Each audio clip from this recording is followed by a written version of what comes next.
Thanks, mate.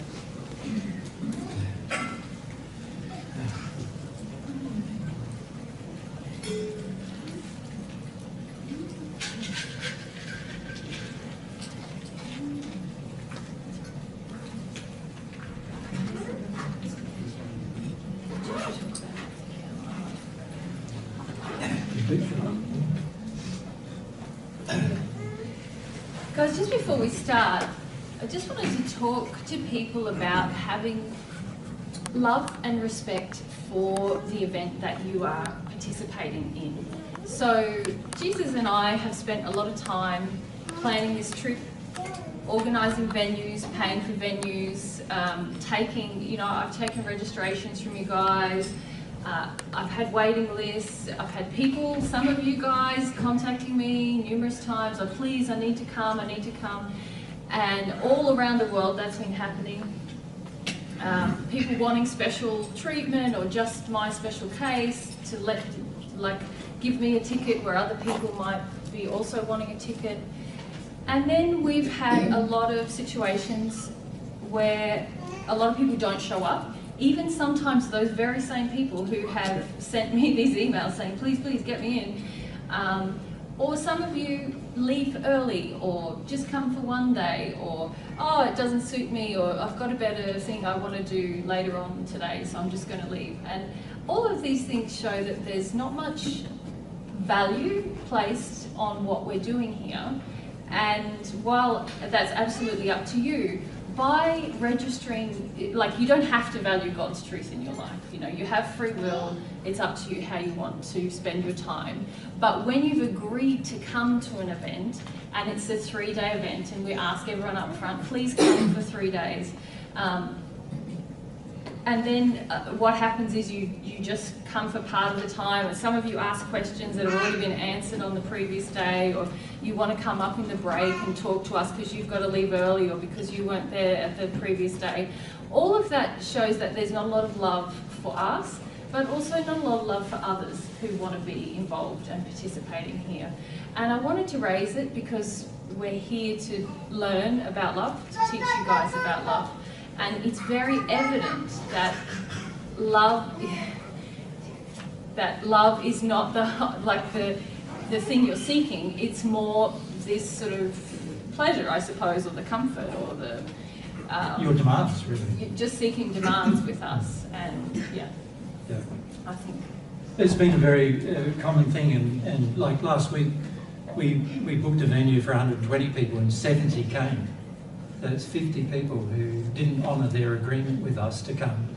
And while these events are free, you've got to understand that we pay for the venue and we pay for all the other things to get there, only to find that we only needed to hire a venue half the size.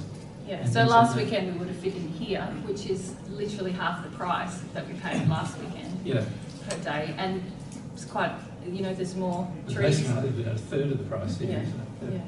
Yeah. So. Yeah. So a lot of it demonstrates disrespect for our time and energy and effort, but also a lack of desire to learn truth, really, in a lot of ways, doesn't it? Like, you've got an opportunity. This is the first opportunity you've had for what?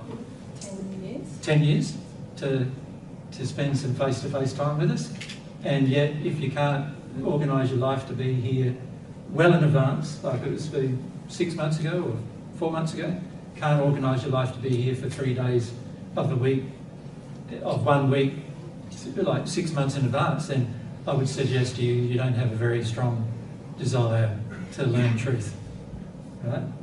So this is one of the things we're trying to do too, is to find people who are desirous of truth rather than, and who have a sincere desire for truth, not just who have what I would call a tire kicking attitude about truth. Just come along when there's an opportunity, but don't bother when there's not.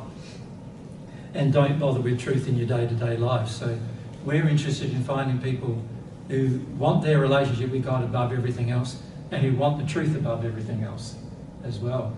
And obviously, what we're finding on this trip is that there's a large portion of people who are not like that at all, who are listening to divine truth, but who don't really have that level of or depth of desire for it. And in addition, those people are stopping other people who may have a desire from coming. That's the other problem. Yeah, that's my challenge. You know, I want these events to be open to everyone, and especially people who are really sincere, people who are really hungry for truth. You know, people who want a relationship with God.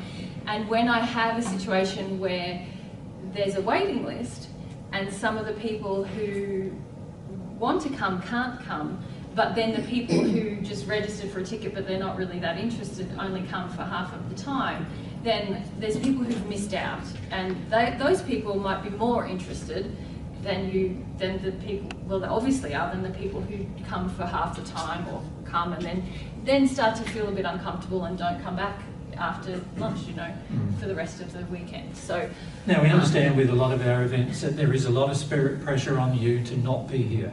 There's a huge and many amount. of you are already experiencing that this morning, and finding it difficult to concentrate and so forth. And that's the spirit addictions you're in, with those spirits to not listen to material as a result. So we understand that's a problem, and we understand that it's difficult at times, but when people don't rock up at all after booking, then obviously they had no real intention, there's no real moral intention to honour an agreement that they are making with us by registering. And so, you know, we're not sure what to do about it, because it's caused us so many troubles on this trip, to be honest.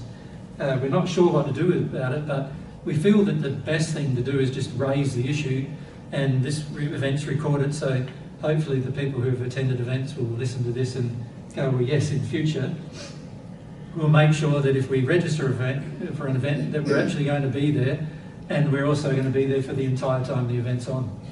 Yeah, and can I say, if you register within 24 hours of the, if you cancel within 24 hours of the event starting, then it's very unloving, to be frank. You know, no one else can take that place, because they have to make arrangements to be there. So it's been very, very common on this trip for people to cancel 12 hours ahead, you know, of us starting, and that doesn't help anyone. You know, by then we've set up the chairs and we've done everything to make the space available for you. So if you cancel, and really if you loved yourself even, you'd have your life more organised than that, than, you know, a lot of people. Or if you cared enough about the material, yeah, you'd have your life more organised than that, yeah. wouldn't you? Would you do that with a business trip or something like that? Probably not, right? For many of you, so you have to question the sincerity when that happens. Yeah. Anyway, that was just a side note.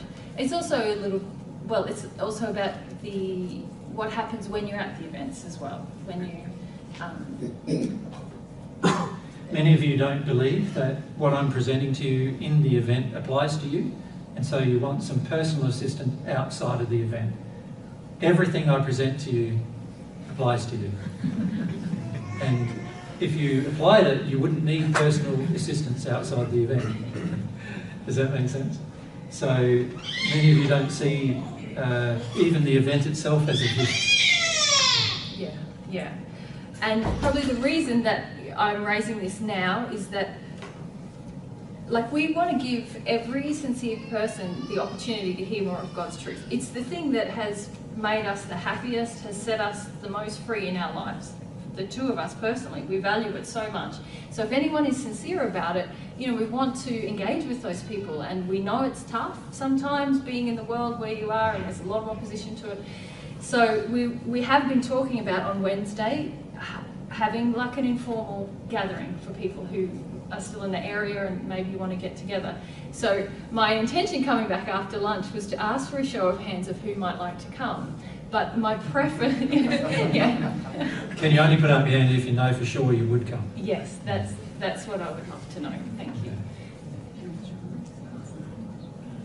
This will determine how big a space will be. Yeah. Wednesday next week. Wednesday in 4 days. Yeah, this coming. If you don't already have a space, I'd like to volunteer my house, House of Bliss. It's in Del Cerro. It's a great energetic spot. It's a healing house. Yeah, we're usually not interested in those kind of Okay, I locations. didn't know if you had a spot. The reason why is there's so many spirits in those locations generally Yeah. that are much more disharmonious with God's truth than what you feel they are. Yeah. So They're generally, usually invested in holding on to they're those invested truths. in changing the course of the conversation generally. Yeah. I just wanted to count off. No, that's okay. That's I fine. understand. Appreciate it. So All right, that's did you count? Yeah. 23, I think it was. 23. All right. Yeah. Okay. I'll keep you posted on how we go finding a spot for that. Yeah, we've just got to find a quiet enough and large enough location. Yeah. We have one at our motel where we're staying, but it's all fully booked next week. So Yeah. And we can sit outside there, but it's under the there's White jets House. going over every 30 seconds. So that's not going to be very suitable for things like channeling or other things like Yeah. that. So, yeah. So Yeah. we'll see what I can find. Yeah. Good day. Okay. All right, well now what we're going to do is a little bit of channeling. We've just got some different groups of spirits who have an issue with what I said this morning, you could say.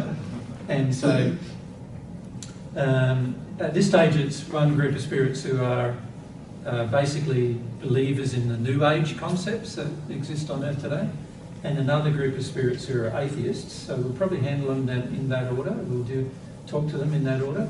The New Age spirits first, and what we're thinking we'll do is we'll talk to them and then have a Q&A for a short period of time about the channeling and about the belief and how it relates, and then we might after that have a short break so you can go to the toilet and then come back, and then we'll do the same again for the second group of spirits, and by then it's probably going to be pretty close to 4 o'clock, I'd say. Probably well and truly.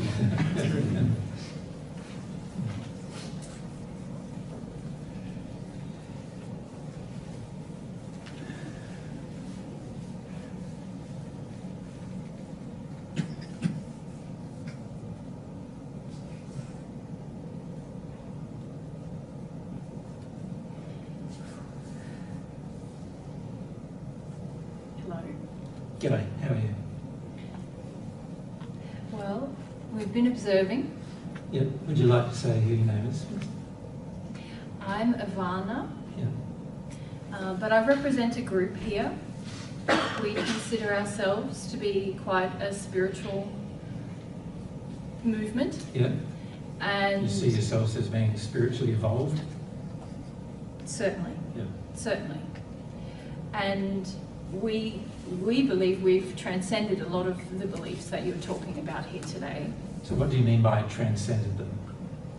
Well, we understand that belief is not important. We understand that you think that it still is. Right. But we know that belief is merely a transient thing that occurs while people are on the earth. And the sooner people can be freed of belief, the more meaningful their life will become. The more bliss, you said bliss, the more bliss they will experience. Mm-hmm. And you believe yourselves to experience bliss? Yes. And how long have you been in the spirit world? We are we're from ancient times. Yeah. Can you be more specific? Well, it varies. It varies amongst us. Mm-hmm. Yes. Anywhere from 3,000, 4,000 years ago Mm-hmm. to 1,500 years. Yeah. So been in the spirit world a long time. Yes. Yeah. And what's been the net result of you feeling that beliefs are unimportant? Do you know the location you live in now? We are very evolved. Yeah. What is the location? Well, we transcended. We don't know how to answer that question. Well, perhaps what I'd like to do is bring some spirits to you who can answer that question. What we notice is that you speak a lot in limitation. You speak a lot in levels. You speak a lot in definites. Mm-hmm. But these things are not necessary. I know that's what you believe. Yes. Let's ask the spirits who know your location to come and tell us what your location is.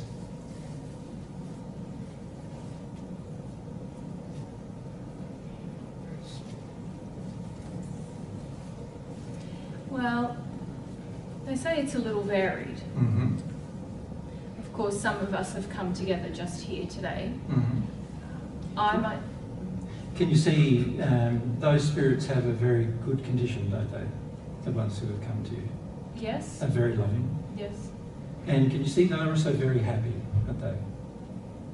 yes, Good. And can you also see they obviously know more than you do? This is one reason why you automatically felt a bit more humble when they came. It's because you can feel that they do know more than you do. yes. Okay, and where are they saying? They are saying there are spheres in the spirit world, aren't they? Locations, Yes. yes. And Yes, we don't really understand why they're saying that, because that to us is a limitation. correct, yeah. And where do they say you are limited to? Well, I myself, they're saying the number 4. Yes, Some others, the number 1. yes. But again, we're not very comfortable with this. Yeah, no, I understand why you would not be. Many of you have believed that getting rid of your beliefs has freed you from the burden of beliefs, don't you? Yes, and we see everything that you speak of as really, it's really infantile. It's in the infancy of existence, Yes. when one is bothered by emotion, bothered by belief, is bothered by these sort of really base principles is what you're discussing. Well, you believe them to be base is probably a better way of saying it. Yes, yes. Because I don't believe they are. And also, if you ask the spirits that have come to you to talk to you about your location, you can see they don't believe they're base either. No, which is a little, Interesting, isn't it? yes. Yeah. So it's interesting because you've sort of thought that by getting rid of beliefs, that it's made your progress, and in some cases, many of your beliefs had been limiting before, and therefore had limited your progress, and that's why when you got rid of those beliefs, let's call them false beliefs, when you got rid of false beliefs, it made your life better and easier and happier. Yes, but we didn't use the process that you have been explaining. I know that. But these spirits who have come to you now, ask them whether they have beliefs.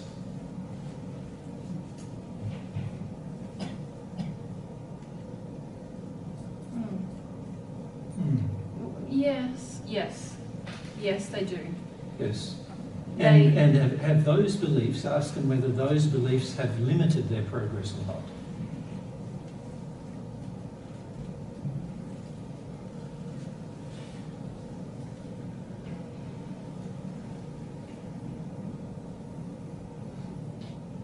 No.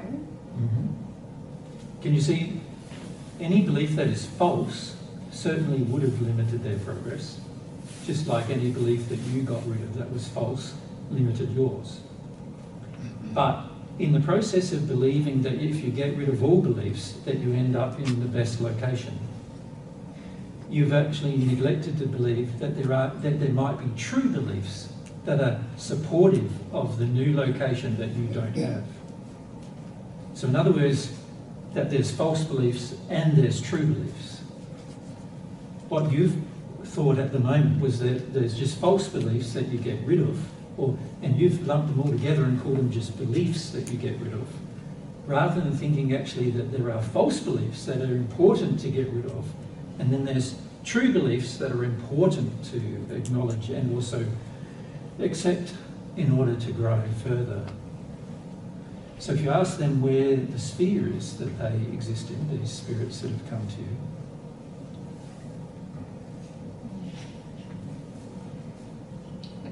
They're saying 7 and 8. yeah, But this, we don't feel very...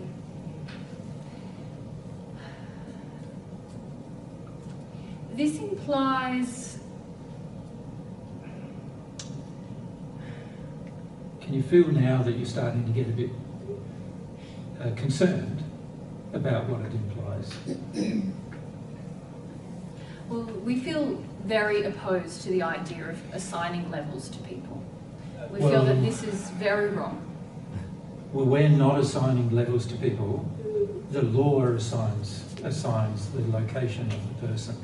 So you know the persons that are in the first sphere that you mentioned, sphere number 1, and the sphere that you're in, sphere number 4, these spheres have different levels of love that belong to each level. And that's why some of you are in sphere 1 and some of you are in spheres 4. But what is love but just a belief? Well, love is actually a real feeling. It's not just a belief. See, we feel that we have come to understand that feelings are not necessary. I know you have. Let's ask the spirits who have come to you whether they feel they're necessary.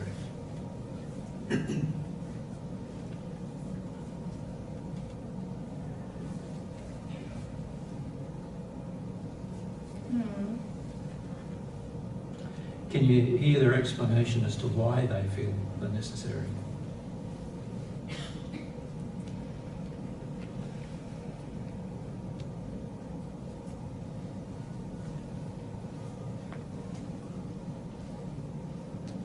We actually feel quite angry now. Angry at you, angry at them, angry. Yeah. Now I understand the anger, because the anger is always there because there is a belief inside of yourself that's getting challenged. So you remember when you were growing in the past, every time you got angry, the persons that have helped you grow or change have helped you see that the anger is something you need to let go of over time, isn't it? Yes, Yes. and this feels like a regression. This is what we're saying. This is why what you are teaching is very bad. It's pulling us back to the earth now. It's pulling us back to limitation. It's pulling us back to... Well, it's pulling you back to some of the beliefs that you didn't know you continued to have, actually. Well, but the anger is a step backwards. Yeah, but if you look at the purpose for your purpose for anger is to get overcome or get control of the feelings you have. So you were saying earlier that your feelings weren't important, but now you're experiencing a feeling, anger, which is there to try to overcome other feelings. Remember, Yes, and the problem is the feelings. No, the problem is the beliefs attached with the feelings. Can you not see that if you give up feelings and beliefs, you don't have these problems? I mean, that only applies if they're false beliefs. See, if they're... We don't agree. But the spirits are in higher locations and you do agree. So... Well, the question, then there's a simplicity in not having feelings and beliefs. Well, a simplicity, there's a beauty, there's a calmness. Well, it's a false peace, though. It's a peace achieved through denial rather than a peace achieved through the acceptance of truth. So it's false. If you think about the spirits who have come to you, they have already explained to you there's truths that you're not able to accept in your current state, which they have accepted. Yes. Yes? Yes, but it's very perplexing. Yes. The feeling now I'm having that I'm not happy about. Yes, yes. But it's perplexing that this is... Yes, they're saying there's beliefs that could help us to attain more happiness. Correct. Or more peace. And more which is really... bliss, more bliss. Yes. Yes. That's what we seek to attain. Correct. Peace and bliss. Yes. And a shared Can you humanity. see they're saying to you that you're going to have to accept some true beliefs in order to attain that? Yes. Yeah. But what is difficult now Yeah. is that when you start to talk to us about that, Yeah. is that we're not going towards more bliss, we feel angry. Yes, because that's because of the false beliefs emotionally are still inside of you. And unless you let yourself process through them emotionally, they will remain inside of you, even if you create this intellectual fiction that you're beyond it, they are still there. And this conversation has illustrated they are still there. Yes, they're there, but Yeah. at least we weren't experiencing the pain. We weren't drawn back to the earth, and we weren't experiencing the pain of them Yes. before we started to But be you also here. weren't progressing. No. But surely it would be better if all of humankind could at least reach the point where we are, and then there would be peace. Well, where you are, but what about the ones in the first sphere? Because they're obviously in a different condition than where you are, But they will attain this condition if they keep listening to what we are saying. listening to what you teach them. Yes. Yep. Just like there's many Who people on attain, earth yeah. that we are teaching this to. I understand, but what you're doing is you're not teaching true beliefs, which could allow people to get even into a higher condition, But surely, a stronger condition of happiness and bliss. yes, but surely we could at least have everyone reach this condition before we take on the new beliefs. And also, if we're to take on the new beliefs, why does it involve having these Emotions. Yes. Well, that's because a lot of the reasons why you've stagnated in your progress to where you are is because there's certain emotions that you've been covering over that without going through those emotions, you're not going to progress any further. And I suppose the issue that I have now is, I understand now what you're saying, Yep.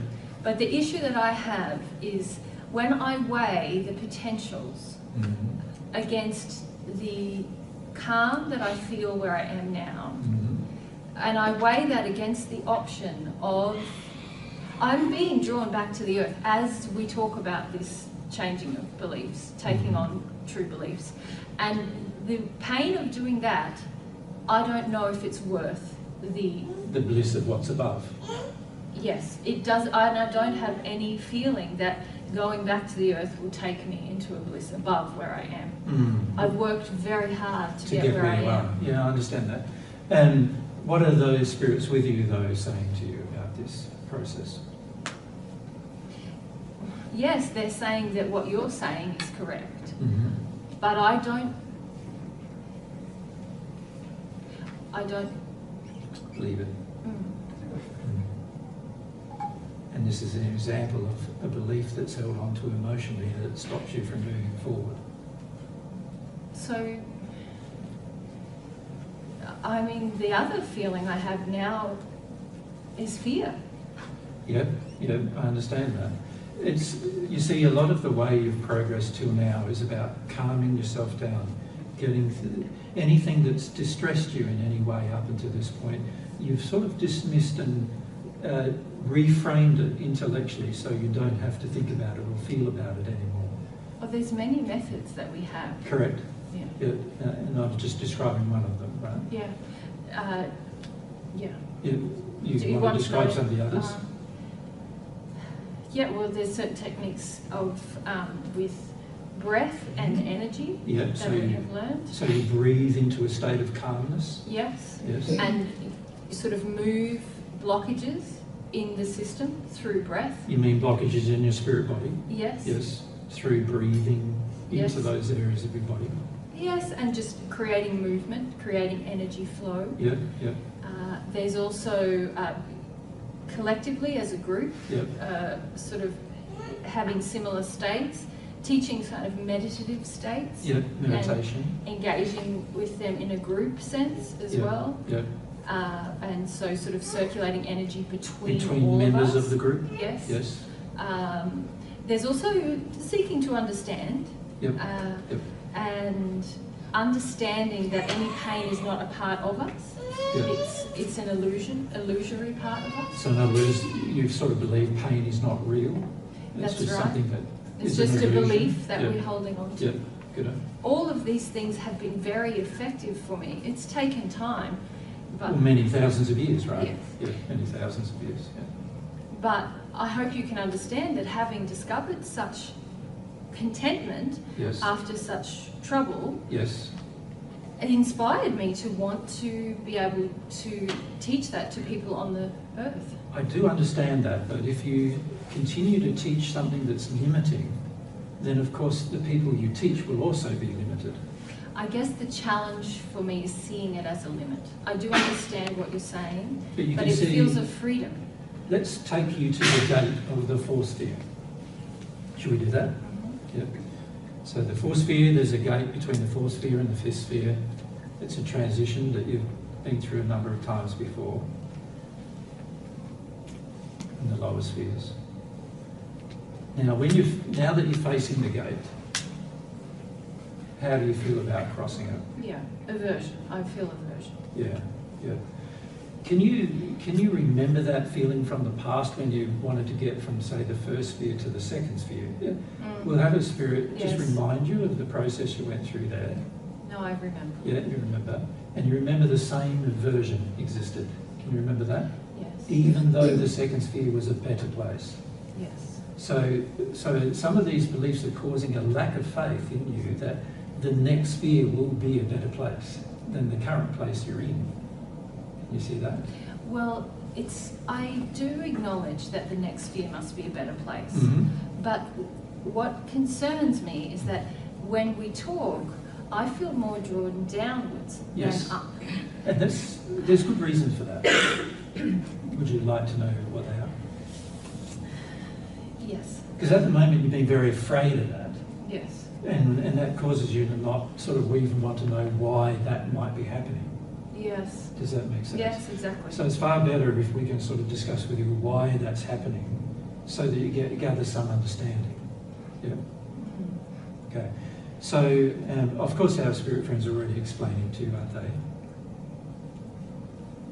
So there's probably little, aside from for the audience here, that I need to say.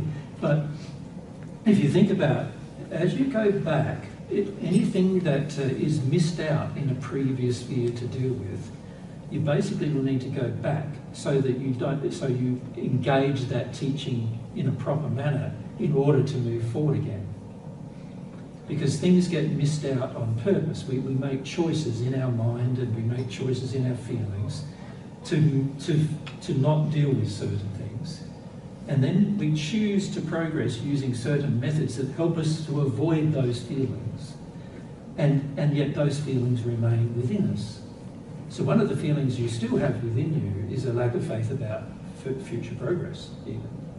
And that feeling needs to be addressed and released so that it stops limiting your current progress.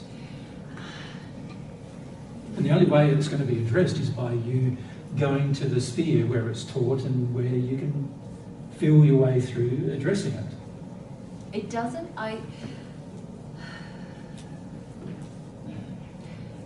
I need to reflect, because I can see that my issue is that I now feel that there's no justice in what has happened.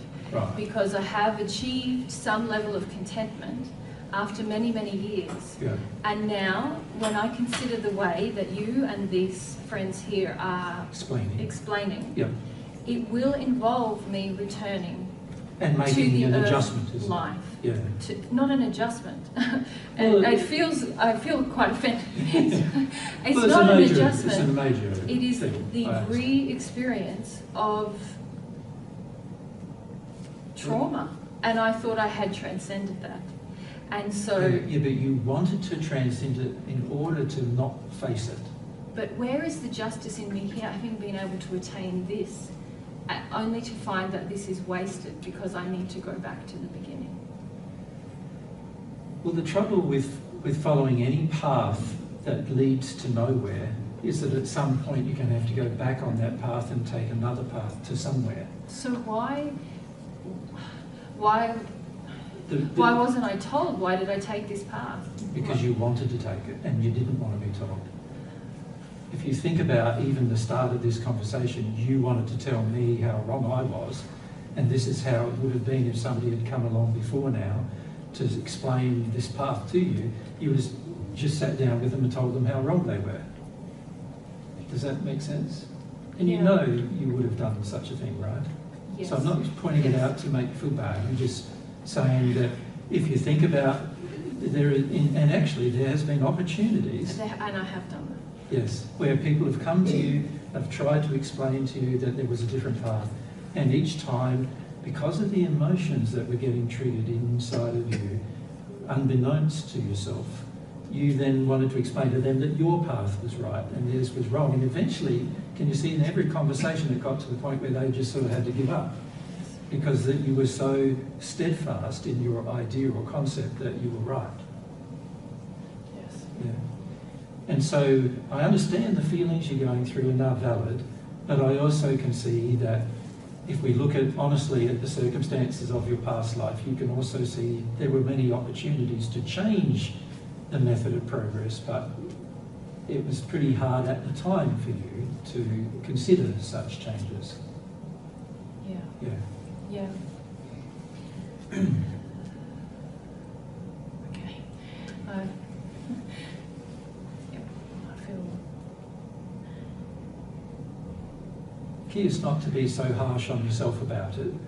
There's obviously feelings from the past that you didn't want to address, and there was a very strong developed intellect eventually that developed over time that said, I shouldn't have to address them, I shouldn't have to address them. And so that then caused you to want to engage a method of progress that was limited in its future, but which felt like progress now.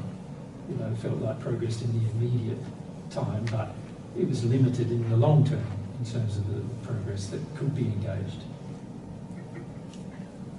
I guess the only thing is to thank you, and I feel quite sheepish now, and I feel like you have helped a lot. And Can I make a few recommendations before you go? yeah. Is it all right? The spirits who I invited to come to see you at the beginning, they've been through this process. They've had the same disappointments as yourself. Can you see that they're telling you a bit about their history now? And you can see that they had a time where they were progressing, they thought they were progressing, and then they sort of hit this roadblock in their progress and thought that was the limit of their progress, or what they called the limit of their bliss. Yeah. And then they had other people come to explain to them that wasn't the case, and for many, many years they also chose to completely ignore the advice of others and so forth, until such a time as they become discontented with their current circumstances. Yes, I think the challenge has been that I didn't feel myself to be discontented. Correct. You felt interested enough though. Can you see the main reason why you wanted to attend some of my seminars is because you felt there was a level that you wanted to argue with what I was teaching. But isn't that interesting in itself? Because even the desire to argue with somebody can lead you to potential future growth, right? Yeah, I hope I don't live to regret it. Oh, I don't see why you would. Like, all that can be good for you here is that you see that as these spirits are explaining to you, this roadblock was always in your future with the method you were choosing. Does that make sense? So it was always there. You were going to progress to a certain point, and you're basically going to hit a point where it stops and progress would stop. And then at some point in the future, you would have had to get to, like they had to a state of discontent before they were letting somebody talk to them about further progress. At least now, that time might have been hundreds of years in the future for yourself. Now it's like the fact that you were here and wanting to have a discussion is great, because it says, right, before the discontent arose, let's have the argument with the person who's teaching the wrong thing, and let's see if we can convince them about what we believe is right. But in that process, it's created an opening where the discontent begins earlier. And if the discontent begins earlier, then there's earlier progress. Yeah. So in a way, it's opportunities being created that would not otherwise be created. That makes sense? Yeah. And this is one reason why Mary and I love to talk with spirits who even disagree with us. Makes sense? Yeah. Yeah. Thank you. Yeah, I feel possibly I'll owe you an apology. Well, in time to come. I'm not too worried about apologies, and I'm more concerned about false teachings on earth, as we've been talking to the group here. False teachings on earth get imbibed on earth, And frequently then, and also in the spirit world, as you know, because you've imbibed some of these beliefs even in the spirit world, right? And then eventually false beliefs lead to a blockage in progress where you can't progress beyond them anymore. And this is something that I'm trying to share with people on earth. So is anything that I have done with others been of benefit then on the earth or here in the spirit world, training people in these techniques as I've been doing? Has any of that helped anyone? Well, this is something you'll need to resolve, won't it be, within yourself as to whether it has been. Now, I think in the future you will find there are certain things that you've tried to help people with have had some limited benefit with them, but of course limited to the point where eventually they would have come to a limit with that method of progress anyway. And it sort of feels to me now that this didn't benefit me, because if I have to go back to the beginning again, it's not helped me at all. It will benefit you. See, if you imagine yourself back at the beginning. So when did you pass? You remember the time when you passed? How many? 3,000 years ago? Yep. So 3,000 years ago when you passed, can you remember the conditions you were in? It was bad. Yeah. Could you imagine yourself then talking to me then? Talking about these things then, in the state you were in when you passed? Probably not. Yeah. Can you see the time that's happened between then and now that has changed you to a degree to become more open to these kind of discussions? Well, only in that I won't attack you. Yeah. Well, that at least is a good thing, because any spirit getting attacked, you won't spend much time with you, right? You learned that pretty early in your life as a spirit. Well, no, but I didn't learn to control my rage for a very long time. Yeah, I get that. Yeah, so there's that. And then also, as these spirits will explain to you, that from 2,000 years ago onwards, an alternative method of progress wasn't really available. And so you're living in the time now when it is available, and you can engage this alternate method of progress, but which is infinite in its future, not just limited.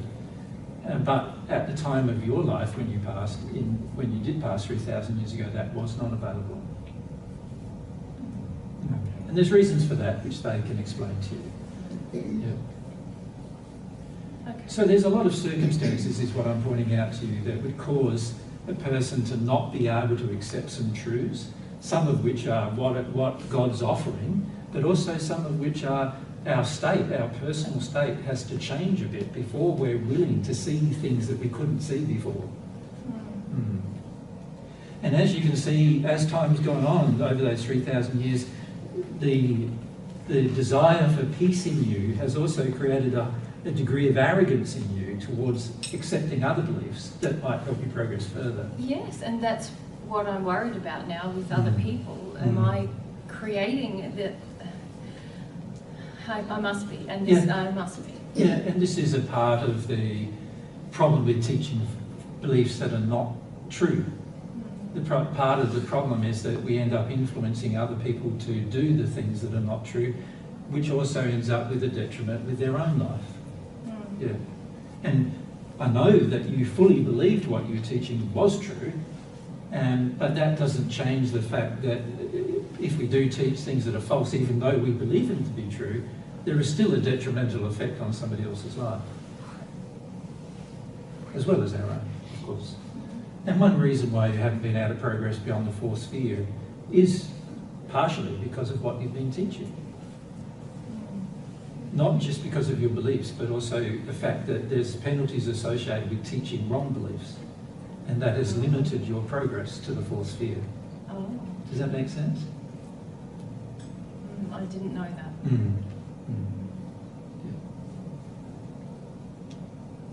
These are things that our spirit friends that have come to you can help you understand. Yeah? Okay. Yeah. Thank you. Thank you. No worries about that.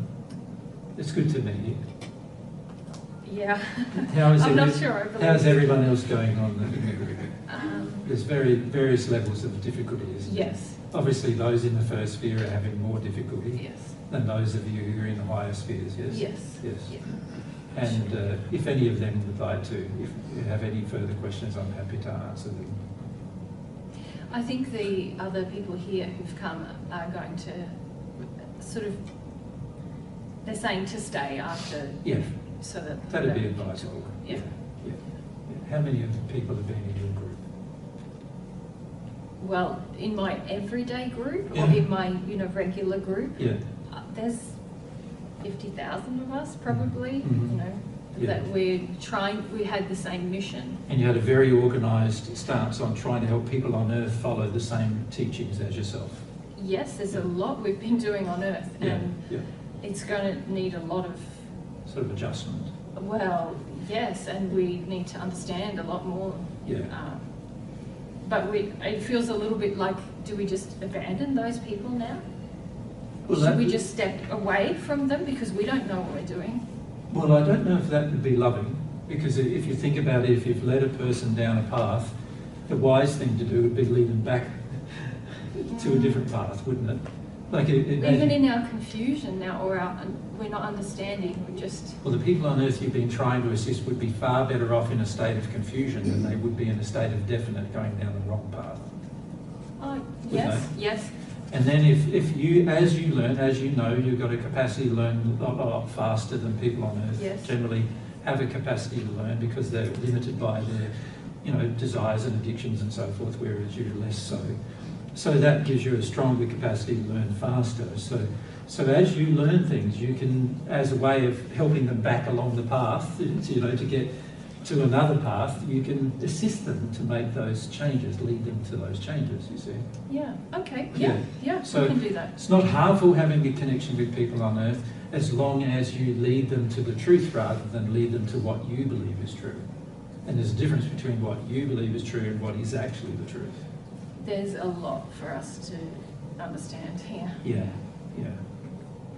So my suggestion is learn as much as you can, and as you learn, our spirit friends that are helping you learn, they will also make suggestions to you about what you could potentially do to undo the pressures that you've put on earth to follow the same path.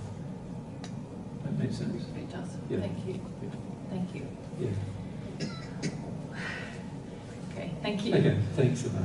Bye. Lovely meeting.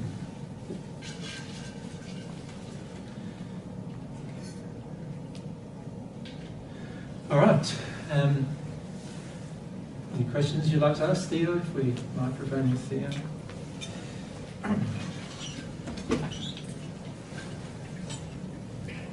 I talk to many New Agers, and Yep. I find myself wanting to say, hey, God's not energy, God's real, God's a being you can relate with. And they're like, oh no, that's not true. Yeah, that's And right. I'm like, oh. And I get really triggered by that, and I'm like, I know I have my own problems with God, and as you've been raising, like, well, I got my own anger to God that Yeah. kind of preclude what I think I know about God. And Yeah. I don't know, is it better to just go off and feel my own stuff than to pretend to, teach someone something? It's never it's never a bad thing to attempt to share with a person who's in a conversation with you what you believe the truth to be, as long as you're fairly certain what that truth is. If and unfortunately, as we saw there with Ivana, it's the trouble is in your own arrogant state, you can be very convinced of what the truth is, and often be very wrong. So the very first thing we need to learn to do is to first make sure that from God's perspective, what we want to share with a person is accurate, right? And also that we honour their will. Now, in her case, you could see there were many spirits who came to her when she wanted assistance. They came to her and made suggestions in her past. They made suggestions to her about how she could progress a different way. But because of her own emotional beliefs and blockages, she felt that what they were suggesting was obviously incorrect. In her mind, it was incorrect. And that caused her to not listen. But when I had the conversation with her, I could refer to those events, reminding her that those events occurred. So even the fact that those spirits came to her at some point in the past and tried to help her at some point in the past, even though there was no seeming effectiveness in that process for her, in this conversation, referring her to that was quite effective. Does that make sense? So, but the key thing is, does the person want to have a conversation? So in Ivana's case, she came to us because she wanted to argue with me, basically. And many people do that with me all the time, of course. We get heaps of emails where people want to argue with me about everything we're teaching. We get lots of people face-to-face wanting to argue with us about everything we're teaching. And I don't mind people coming to me who want to argue, because at the end of the day, it gives me an opportunity to share the truth that might not otherwise be able to be shared. The difference is if they come with with the desire to argue, but also the desire to attack or belittle or pull down. Now, she didn't have that. Like, as she said, 3,000 years ago, she would have been angry at me.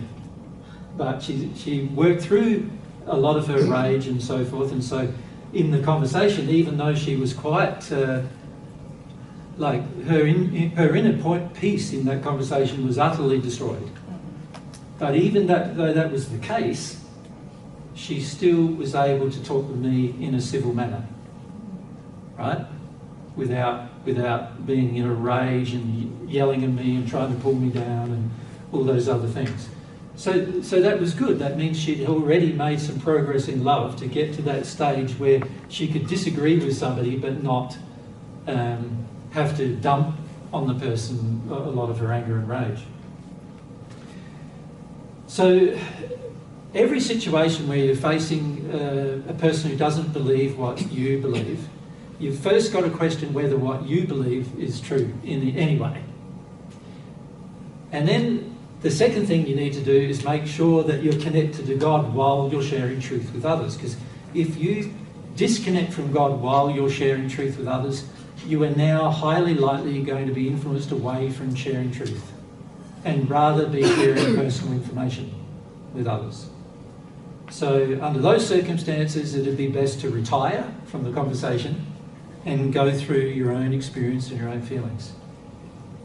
Then there are times when you've done that and you've gotten beyond those feelings and you've dealt with all those sort of feelings that you feel, and you just have a loving interest in the person. And under those circumstances, you'll find you'll get inspired to help them in ways that eventually may assist them. It may not assist them when you talk to them, but it may assist them in the future. Right? So, and the key is to not be disappointed that you haven't helped them right now either. Right? Many people have an attachment of their own worth to somebody else believing what they believe. So in other words, if I try to convince you, Theo, to believe what I believe because I feel my worth is improved if you believe what I believe, then my motive for teaching you something is very impure, it's very selfish. But if I'm just interested in Theo and I just love Theo and I just would like him to understand some truths if he wants to know them, and Theo gives me an opportunity to share those truths with him one way or the other, until such a time as you no longer give me that opportunity, I want to share them with you. That makes sense? If I love you, and if I've got the time and the energy within myself to do such a thing, I would. But if I have a need to convince you and I start getting angry and upset with you for not accepting what I'm saying, now I'm completely out of line. Now I need to retire and deal with my feelings, rather than trying to convince you that I'm right. Right? Because ultimately it doesn't matter whether I'm right. What matters is what's God's truth. That's what matters. Not whether I'm right or you're right, but both of us, if we have the desire, we want to find out what God's truth is. Now, there are certain people, as I pointed out to Ivana, there's certain people who will know more of that truth than you will, because they've had the opportunity to discover that truth earlier or in a different way than you have. And so they will know the truth better than you. The key is to be able to recognise those persons. When they came to Ivana, she could instantly see that she automatically had a more humble feeling. And now, many of you might not have felt it, but I could feel it the instant they come. Her feeling was more, oh, maybe I've got something to listen about here.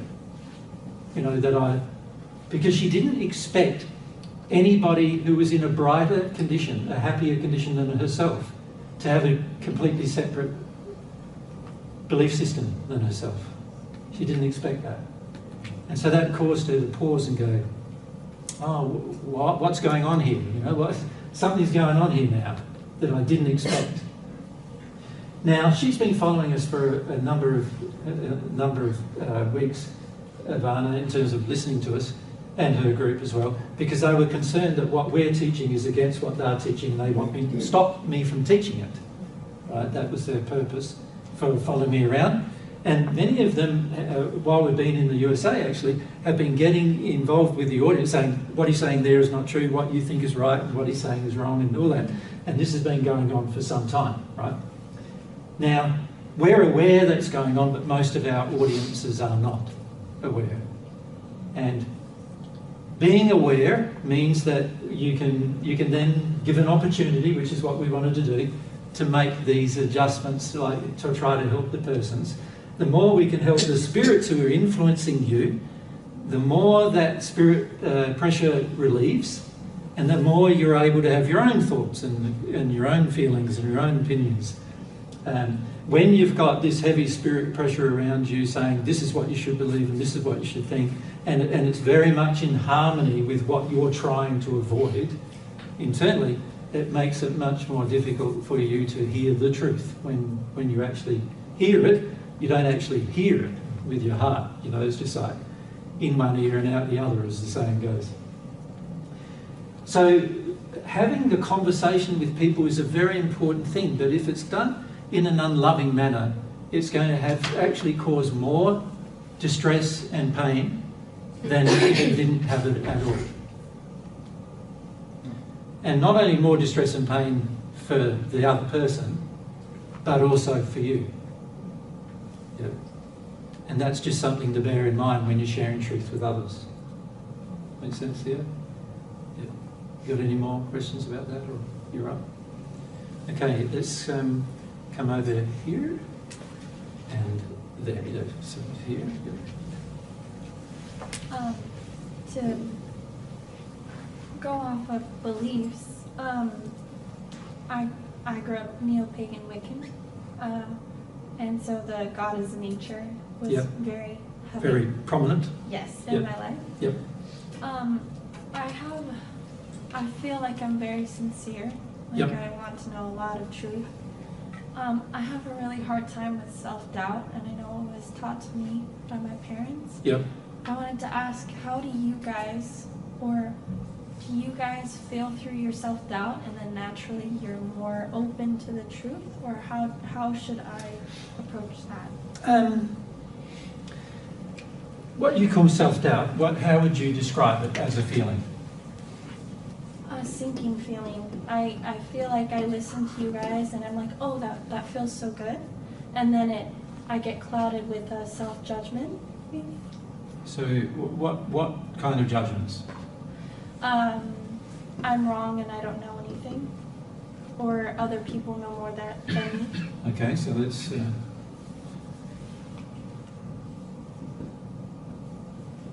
And the reason Jesus is doing this is because doubt is a funny thing. Doubt is not a real emotion, actually. Yeah. Let's just write down a few things you actually feel. There's other things you feel too in this self-doubt. Can you... just really close with that mic because you've got that mouse. For self-doubt, I also feel... What does self-doubt also gives you something? So here you're saying it's taking something away from you, but it also gives you something as well. What does it give you? I'm not sure. There's a few things it gives you. What do you do after you start? Let's say I'm in a disagreement with Mary. Okay. And Mary says she's right, and I'm going, and she's quite strong about it, like she's quite firm about it, that she's right.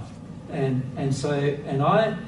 I'm going, well, I'd like to be able to doubt myself. For what reasons? Why would I like to doubt myself? I am a people pleaser, so Okay. I give in to others. So you avoid, what do you get to avoid? I get to avoid my pain. Yeah, just conflict. You Conflict. get to avoid Yeah. potential conflict, don't you? Yes. So you avoid conflict with others by doubting yourself, yes? So there's a motive for doubting yourself, which is to avoid conflict with others, yeah? There's also a motive to avoid conflict with yourself. So let's say if believing something would say, I have to act. So this is what was happening with Vana just earlier. She was starting to look at her beliefs and going, but if I believe that's true, then there's also all these other things I'm now going to have to do that I don't really want to do. One of them was that she would have to go back to a sphere lower than where she was in to learn some things, and she didn't like that idea. Another one was that she was feeling some anger and other feelings that she didn't want to have to feel. And another one was that she started realising she would have to unteach some of what she felt were truths, which were not true. She would have to unteach it. And she wasn't too happy with that idea either. Does that make sense? Yes. So sometimes self-doubt causes us to avoid internal conflict. And action. We don't have to act if we're still doubtful. Does that make sense? Yes, very Right. much so. So, self-judgment is actually an addiction.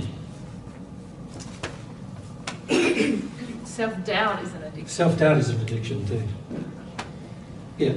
Now, if you go, there's a difference between self-doubt and understanding or being humble that you don't know much, isn't there? So, to my feeling is, compared with God knows, God's infinite, compared to what God knows, I know hardly anything at all. I just happen to know more than many of you. No, mostly because I've lived for 2,000 years and you haven't. Right? That's a big reason why. Another reason why this lady had lived for 3,000 years and I still knew more than she knew, but that was because of some experiences that I've had that she hasn't had. So I'm humble to that idea that, well, I would like to encourage her to have those experiences. I'm not a better person than she, I'm not more important than she is, I'm not worth more than she is. I've just had different experiences than she's had, and also I've had a much more humble attitude than she's had, which has allowed me to learn more truth. And that's what I'm encouraging her to do. Does that make sense? Yes. So you can sort of get to the stage where you go, what I believe doesn't matter at all. My feelings don't matter, what I believe doesn't matter in the sense of what I believe is true, doesn't really matter. What matters is what God knows is true. That's what matters. Right? And if I've got to deal with a whole heap of emotional things in order to accept what God knows is true, I'm prepared to do it. Right? But the average person isn't. The average person wants to avoid conflict or wants to avoid internal conflict or wants to avoid action. And so what we end up doing is we end up creating some things that we call self-doubt, self-judgment, that are really all much more to do with the fact that we don't want to be attacked and we don't want to feel about it. Yeah, and often we conflate these things. We say, oh, my self-doubt, my self-judgment, that's me being humble. It's actually a state of arrogance. Okay, yes, yes. An emotional state of arrogance. Saying, I don't want to feel all the emotions I have associated with this, so I'm going to live in self-doubt and judgment. And if you think about what Jesus was talking about before when he's saying about respecting the fact or acknowledging the fact that you don't know everything, God knows everything, that if you feel the difference in that state, that opens you up to curiosity and seeking. Yeah, I like that state. But this state that we often call humble, actually shuts us off from more seeking, doesn't it? Yes, it does. Thank you, because that explains so much. I feel arrogance when I judge myself, and I never understood why. Why? Yeah, that's Okay. right. Yeah. Thank you so much. Yeah, it's a very interesting thing because when you're like a child investigating, there's very little, like doubting like not knowing whether something is true or not doesn't lead to self-doubt, and doesn't lead to self-criticism, it doesn't lead to self-judgment. You just go, I don't know. There's many times when you ask me a question, I go, I don't know. I'm okay with not knowing. I'm in the process of discovering new things. I suggest you are too. And what we've often done though is we've attached what we know to our worth as well. So for many of us, we think we want to think we know things because it makes us feel worthy. You got to forget all that, because that's all just, again, another way of being not humble, not limiting, through your humility, limiting what you're capable of looking for. You know, a person who seeks truth looks everywhere for it. Yep. A person who doesn't want truth because of certain emotional conflicts, either internally or externally, doesn't want the truth, then you're going to create certain belief systems inside of yourself that you then live by. And these are belief systems of the soul, of your own soul, that you've imbibed. So self-doubt is a belief system, self-criticism, self-judgment, belief systems that you imbibe that you don't need to have, but you feel you need to have in order to do these things, in order to avoid conflict with others, avoid internal conflict, and avoid taking action, and avoid the thought that you're right or wrong. You know, like most people either want to feel that they are right or, you know, and are very unhappy to think they're wrong about something. I think it's just as good being wrong as it is right. And the reason why I feel that way is because when I'm wrong, I then know I'm wrong and I give up on that idea. The trouble with thinking you're right all the time is all the things you're wrong about, you won't give up. You'll keep them. And that's a waste of time, right? You want to find out what's wrong as fast as possible and find out what's right as fast as possible. Thank you, yes. That's the best way to progress, right? Yeah. So yes, self-doubt is a problem that people do face, but it's driven by addictions, usually to avoid conflict within themselves or others. And as I'm sure you found, you can't process doubt. It's a kind of an avoidance of emotion. Doubt is an avoidance of It's a fear. preferred It's an state. avoidance. It's an addiction. Yeah. So you prefer that than you would that. And it does make sense. I have just a little smidge of my emotions towards, I think I'm being nice if I avoid conflict with my parents, Yeah. because I want to please them. Yep. And I've noticed, I as soon as I scratch the surface with, I no longer feel like I want to avoid conflict just a little bit more than usual. Yeah. I'm starting to think, well, is that true? Yeah, Is that true? you go into this doubt place. Yes. Yeah. Okay, this makes And sense. there's an excuse. It's sort of like saying, if I can doubt myself, then I won't have the conflict. Right. Okay. That makes sense? Yes. But see, there are times when you know a lot and you completely avoid the fact that you know it. And the reason why you avoid the fact you know it is because if you have to raise it, the people around you will be upset with you, and so you'd rather not know it. Right? Yeah. So you'd rather act like you don't know it, or put yourself into this state where you're going, I don't know. And then, of course, spirits around you, family spirits and other spirits get into as well, and they go, how dare you think that way? You shouldn't think that way. How bad is it that you think that way? You're just picking. You're not seeing how bad you are now. You're not being humble now yourself. You know. Yep. And they go into these states with you, and you get all this influence and all the internal conflict that's going on inside of yourself emotionally. Then the best course of action is a moral, what I'd call a moral compromise, which is actually bad for you morally, but what you do is you avoid the truth because it gets you the truth. You think the truth's going to get you into a lot of trouble, Yeah. so it's best to avoid it. Now, this is really what Ivana was feeling too, wasn't it? She felt that accepting some truths would get her into more trouble, right? Not a true thing. It's not, but she had faith that it would get her into more trouble. So there's a corrupt faith that she had about that. And a lot of what I discussed with her had to be discussed because I was trying to help her build a little bit of faith that it wouldn't get her into so much trouble as she thought it would. Does that make sense? Yeah. Just so that she could be a bit more open to the discussion. So when I said things to her like, these spirits who have come to you, are they in a happier place or a sadder place? You know, she could see they are happier. When I said, well, can you see they've had to imbibe beliefs? And she could see, yes, they've had to get beliefs. So giving up beliefs is good if they're false, But giving up all beliefs is not good, because what if you're giving up truth? That's like throwing out the baby with the bathwater. Do you know what I mean? And many of us do that. Many of us believe, and there are many philosophical, spiritual paths on earth that believe that you just give up everything. Yeah. None of which, of course, are good, because they all create limitations in our future. But unfortunately, many of us would prefer to do that and do this than we would to accept truth. Yeah. So Ivana was acting as a spokesperson for many spirits. She was. And I'm really curious what's happening with all the other spirits. Yes, Are you aware of the epiphanies they may be having also? Or yeah, and they're being helped by a group of spirits who have been through their process. So, but because of the different conditions they were in, so see, when Ivana and her group came to Earth, what she basically did every time she came from the fourth sphere to Earth, she's also bringing all the third sphere, the second sphere, and the first sphere spirits who she's been teaching to Earth with her, who have the same beliefs.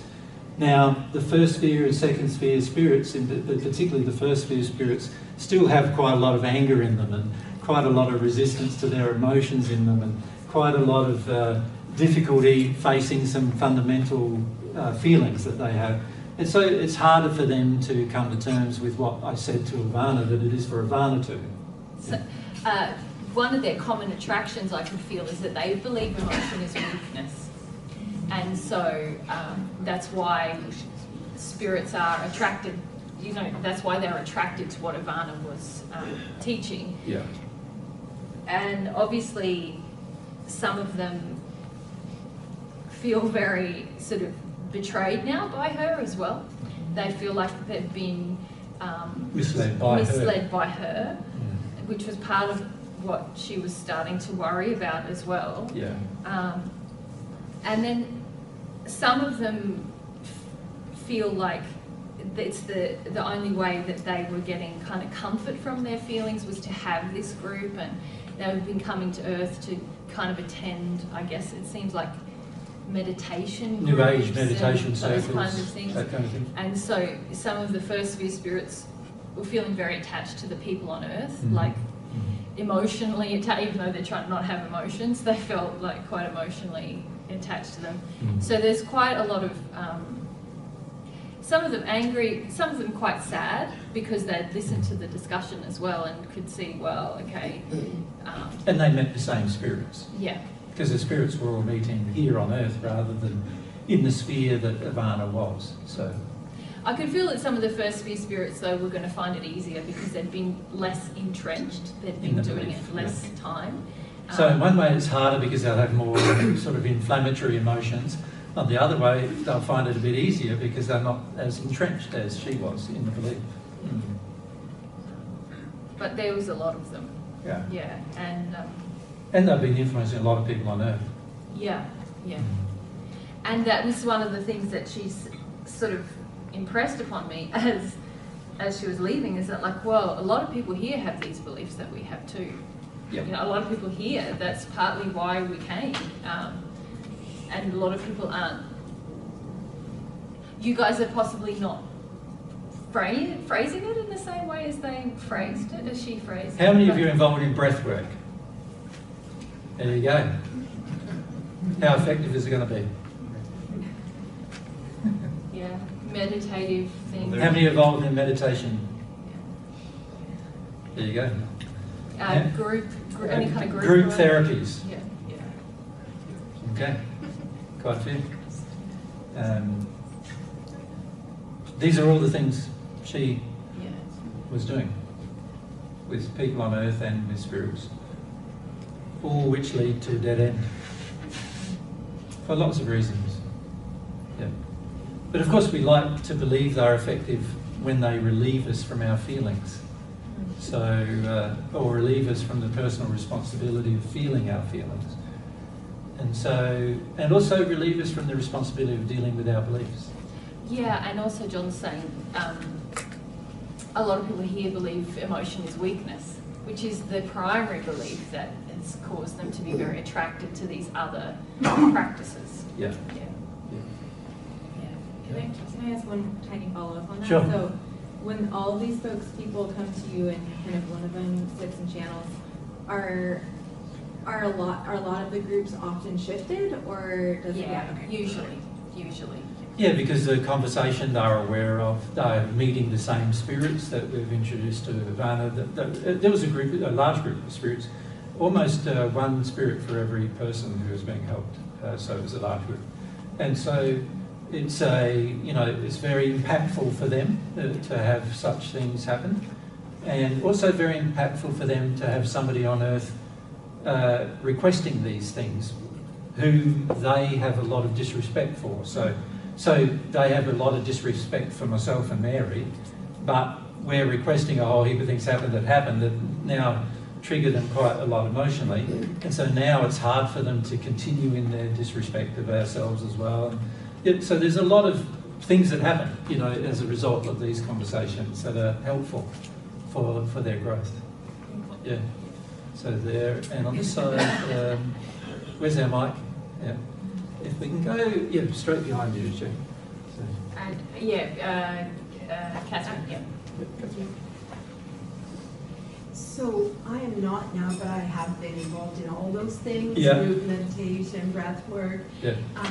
I've sort of explored a lot. I feel like I've given all that up, but what you're teaching us makes me doubt that. Yeah. But also, I was also very into A Course in Miracles, Yeah. which I feel like I've done a 180, but again, Yeah, yeah. maybe not completely. And because what I learned with A Course in Miracles was I had to constantly choose peace instead. I had it written down and I practice it, but the emotions were still there. I Correct. did it a number of times. Yeah. Yeah. So it's very likely that I still have. Oh, and I was raised Christian. So it's very likely I have a hodgepodge of it all, right? Correct. Still in me. Yeah. Emotionally in you too.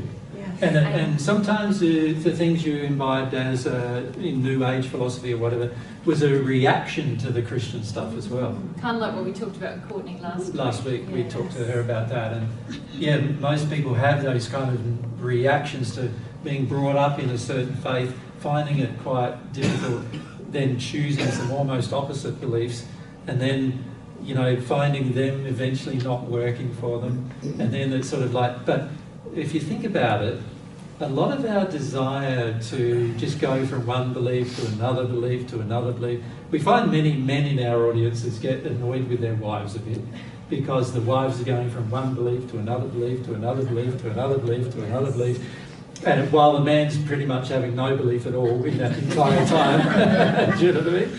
And the main reason why the wife's going for belief, because she's still trying to avoid her feelings, right? And so, and of course the man's avoiding his feelings, but he's doing it another way, another method. In his intellect and his arrogance, he's doing it there. And quite often we see this dynamic, and when men and women together, their partners come together and come to one of our seminars, quite often the men are quite attracted to what we're saying about truths, but not very attracted to the idea they have to feel some things, right? The women are quite attracted to the idea they have to feel something, but are not looking at the importance of the false beliefs they've already imbibed through their history, in terms of going from one belief to another belief to another belief to another belief. And so you end up in this sort of state where one group of people not dealing with their emotions for one reason, and another group of people not dealing with their emotions for some other reasons. And in the end, we're all going to have to address these things if we want to progress properly, obviously. But it's quite difficult at the beginning, because you start realising, oh, I had the Christian belief, and I had that belief, and I did that for a while, and I did this for a while. And can you see also there's a pattern that everything got to a point where it wasn't fulfilling anymore, and then I went on to something else. And then I did that till it wasn't fulfilling anymore. And then I went into something else, and then I went that when it wasn't fulfilling anymore. And then I went on to something else. Now, if you do that enough times, can you see there's also a danger of completely giving up in your search for truth, because you feel that everything I try ends up being not fulfilling, right? So there's also that danger that many people face. Well, and I think everybody feels that way about me in my life. They give up on me, and I feel foolish often about all of my wrong paths, but I didn't give up, and I'm so thankful. Yeah, that's the thing, not to give up. It's very important to not give up your search for truth. Very important. It's important for your future life to continually search for truth and never believe you know all of it, ever. Because it's impossible for you to know all of it, because God's truth is infinite and you're a finite being. You're never going to know all of it, but if you have this very seeking attitude towards truth, you will benefit, your history, your life in the future will benefit. You'll become happier more rapidly as a result of the seeking attitude. We sort of talked to one group about trying to get to the feeling of what it feels like. I think it was last week actually. The feeling of what it feels like to be a childlike investigator. To really hold on to this feeling and to hold on to it with regard not only to the external truths but also the stuff that's inside you, the emotions. Be a childlike investigator with your feelings as well. A very important process as a part of your growth. So we encourage everyone to do that. Yeah, and it's interesting. Oh, sorry, I'll just say this. It's interesting to do an inventory, if you like. You know how you feel a bit foolish, maybe, but do an inventory of why was I attracted to that thing, and why was I attracted to that thing? Because you learn a lot about your beliefs and the emotions you're trying to avoid. Yeah. What did this offer me that I was attracted to? And sometimes they're what you could say positive qualities in yourself, like I wanted truth, I wanted to understand love. That's a positive inspiration. But sometimes it's they said it was going to be really easy to do this love thing, or they said it was going to be really easy to do this peace thing, and so doing the inventory of looking at why each one appealed to you can help you a lot with your belief systems. Yes. And one thing that this was a while ago, that really helped is I've always been reluctant to get angry. You know, my father was very angry and scared me. Judgment about anger. Yeah. But when I do let myself, then I recognize some of the beliefs. Like I heard myself, this was years ago, but I was like, I hate it, and go ahead and smoke me. You know, I was like, what? Yeah, that's right. Yeah. No, it's interesting what comes out of you, the times when you are expressing your anger is very much helping at times to guide you to a false belief that you actually have. Yeah. Most of your anger is false belief, of course, because it's all about avoiding some other deeper emotion, therefore avoiding some deeper belief. So most of it's going to lead, if you identify it and feel it, you'll unlock the underlying belief that the anger is being used to cover it over. Yeah. Thank you. Very good, isn't it? Yeah. Hello. Yeshua Mary. Oh my goodness. I'm a little kid right now. I'm so excited. So super excited. 13 years of re-examining and exploring you guys. It's been quite amazing. Yep. I'm going through so many emotions right now for the past 3 hours. Don't have to tell us your personal story. Yeah. It's an addiction. Yes. The question that I have is, I've been on many paths. Yep. The body work, the energy work, the meditation, Yep. the ayahuasca ceremonies, the mushroom ceremonies. Yeah. Drugs. Yes. Let's call it what it is. Let's It's call it not what it plant is. medicine, Yeah, it's not plant drugs. medicine. So this is what I've been doing for 13 years. Yeah. At least 8 years. Yeah. I've been implementing the divine truth teachings with these processes. How's that worked out? Yeah, it won't work. I think I'm right. I think I'm doing okay. I know you do. You're not. I There think are a lot of spirits with you. Yeah, there's you're not. tons of spirits with me. They didn't want me to stand up. They didn't want me to ask this question. Well, yeah, why? Because they don't want me to know the truth. Correct. They want me to keep doing what I'm doing. Correct. You know, yeah. Correct. I think I just got my answer there. You did? Yeah.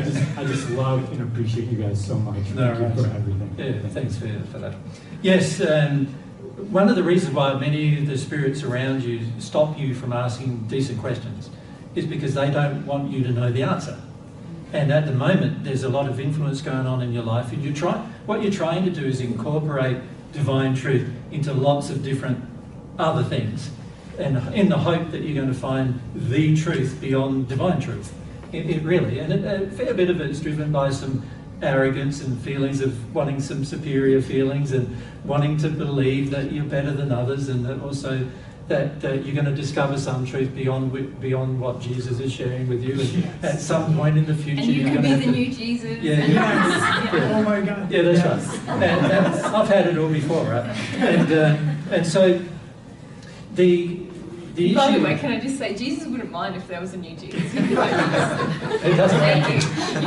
But it does concern me if you're teaching in error. That's right. Yeah. And I was saying it in jest. It's not you being the next Jesus. It's you having these superior addictions met through that process. See, most people think that because I'm saying I'm Jesus, that it means that I think I'm superior to you, and I don't. And I also don't feel, the only reason why Mary and I teach and I have taught for 2,000 years is because we've got closer to God than anyone else has. And in that process, we've taught many others how to get close to God, just like we have. And this is beautiful. It's beautiful because it's given them all the opportunity to experience what we've experienced. That's the only reason. It's not driven by some need for power or glory or attention or. In fact, Mary and I, if you got to know us personally, you'd find that we're quite shy. Well, not so much shy, but we're quite private people, and we like our privacy.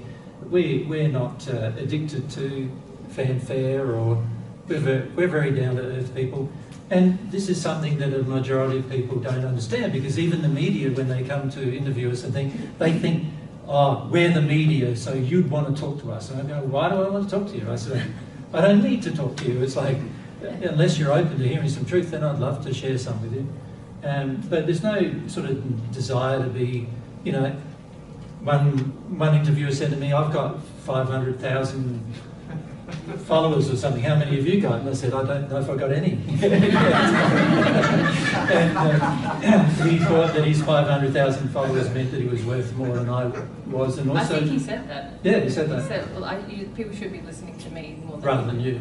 And I said, well, to their own, you know, I just felt to their own detriment, of course. But, you know, just because a person has a lot of followers or a lot of fame or a lot of attention, a lot of approval, in fact, if anything, it usually means their condition is worse, is what my experience has been. And the problem with seeking that, is looking up to that, is that anything you search for will be distorted. And it will be distorted by groups of spirits as well as people on earth. They'll, like you just identified, they're going to be leading you away from the very thing that's going to help you develop.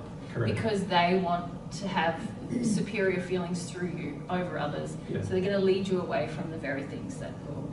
You don't need anything more than God's truth. Nothing more. And all these other things that you attempt to try, and, you know, I understand your desire to try them. Sometimes it's driven by your own desire to be special or whatever, and other times it's driven by your own frustrations because you got emotion that you recognise and it's difficult to get rid of and things like that. I understand the motivations, but anything outside of God's truth is not going to work long term. Just not going to work long term. And the majority of people that we're sharing truth with on the earth at the moment don't believe what we're sharing is the truth. What they believe is that it's our personal opinion, or they believe that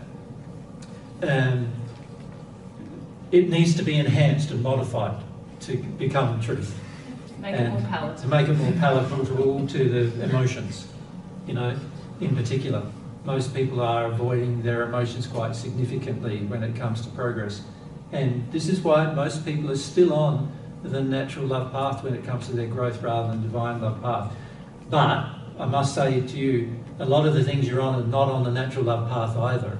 They are on the path to degradation, to hell. Like things like ayahuasca, very dangerous to your future progress. Drugs of any kind, quite dangerous to your future progress because they encourage spirit interactions without you knowing the spirits you're connecting to, and they encourage mystical experiences that are out of harmony with the truths of the universe and in harmony with the fact of spirit obsession and possession. And these are very dangerous things to get involved in. It's like, this might be a random analogy, but I'm prone to them.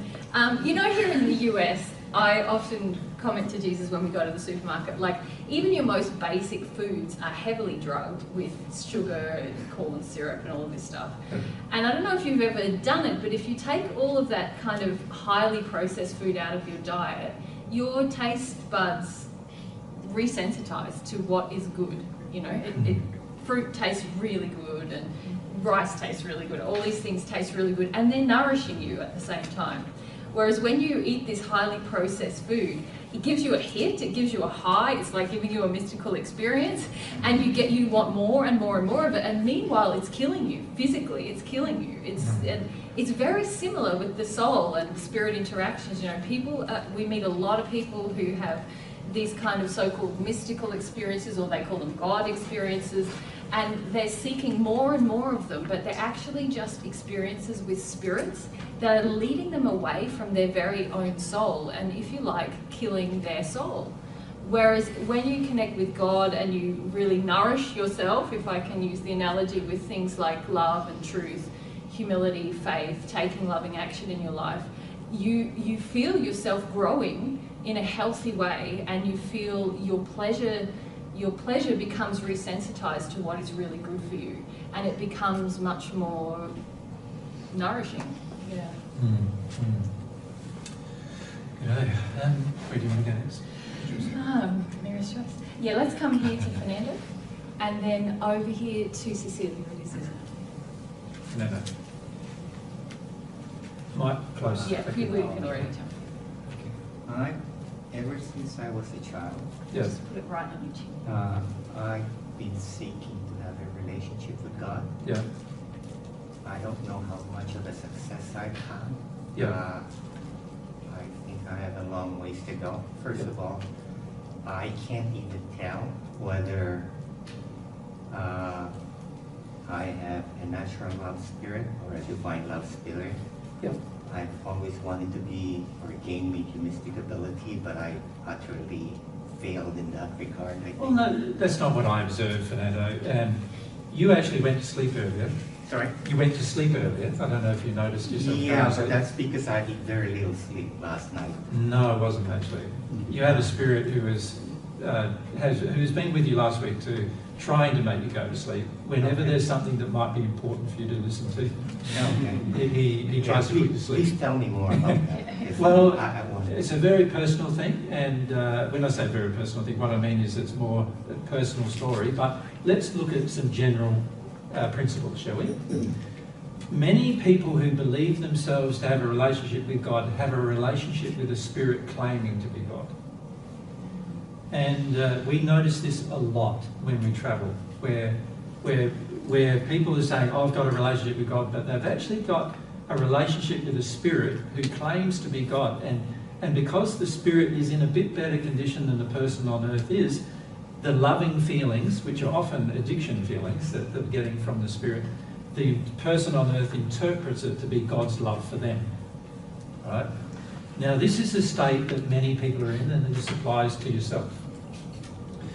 You have to give up the addiction with that spirit in order to begin your relationship with God. So this spirit is with you, has been with you since childhood, and is with you for a reason. Do you know what the reason is?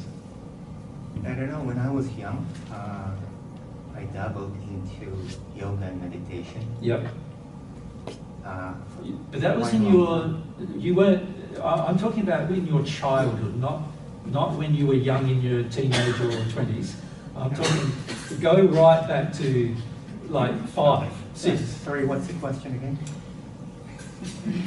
The spirit, you see, he doesn't want to... Yeah, he doesn't want you to get this question. Yeah, he doesn't want to even get the principle. The principle here is that this spirit has claimed to be God in your life, and you wanted him in your life from a very young age, and I'm asking you why you wanted him. I don't even know that I'm connecting to the spirit. I thought I'm Connecting to God. Yeah. Well, I wanted to connect to God.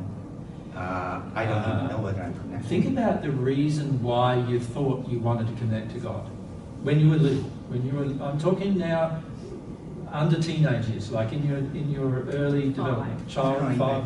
I grew up Catholic family. Yes. And all the way, I even went to seminary for 1 year. Well, this is now later in life. I'm We're talking. going back. Let's go back further than this. You grew up in a Catholic family. That's true. Yep. In your childhood, what things happened that caused you to call on God? And I'm talking not when you're a teenager or an adult. I'm talking before then, because you called on God before then. You thought you were calling on God before then. Well, going to school in a Catholic school, I'm always amazed with,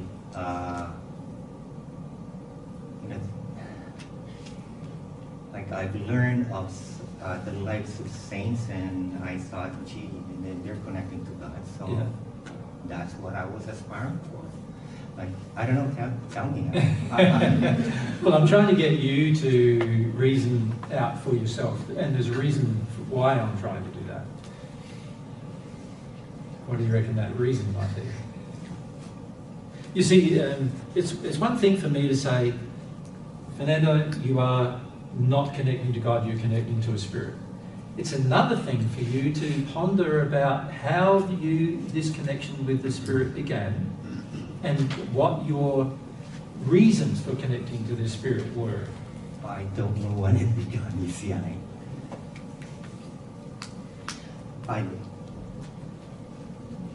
It's a goal for me to connect to God, but I don't know when it began. For what connecting. purpose? What's your reason for connecting to God? You have a reason. I thought that's our purpose, is to connect to God, because I acknowledge there is a God. I'm a created being, I wanted to connect to him. And yeah, while that's technically true, there are emotions within yourself There were emotions you wanted to avoid within yourself. that caused you to seek out God and not soccer or art when you were a little boy.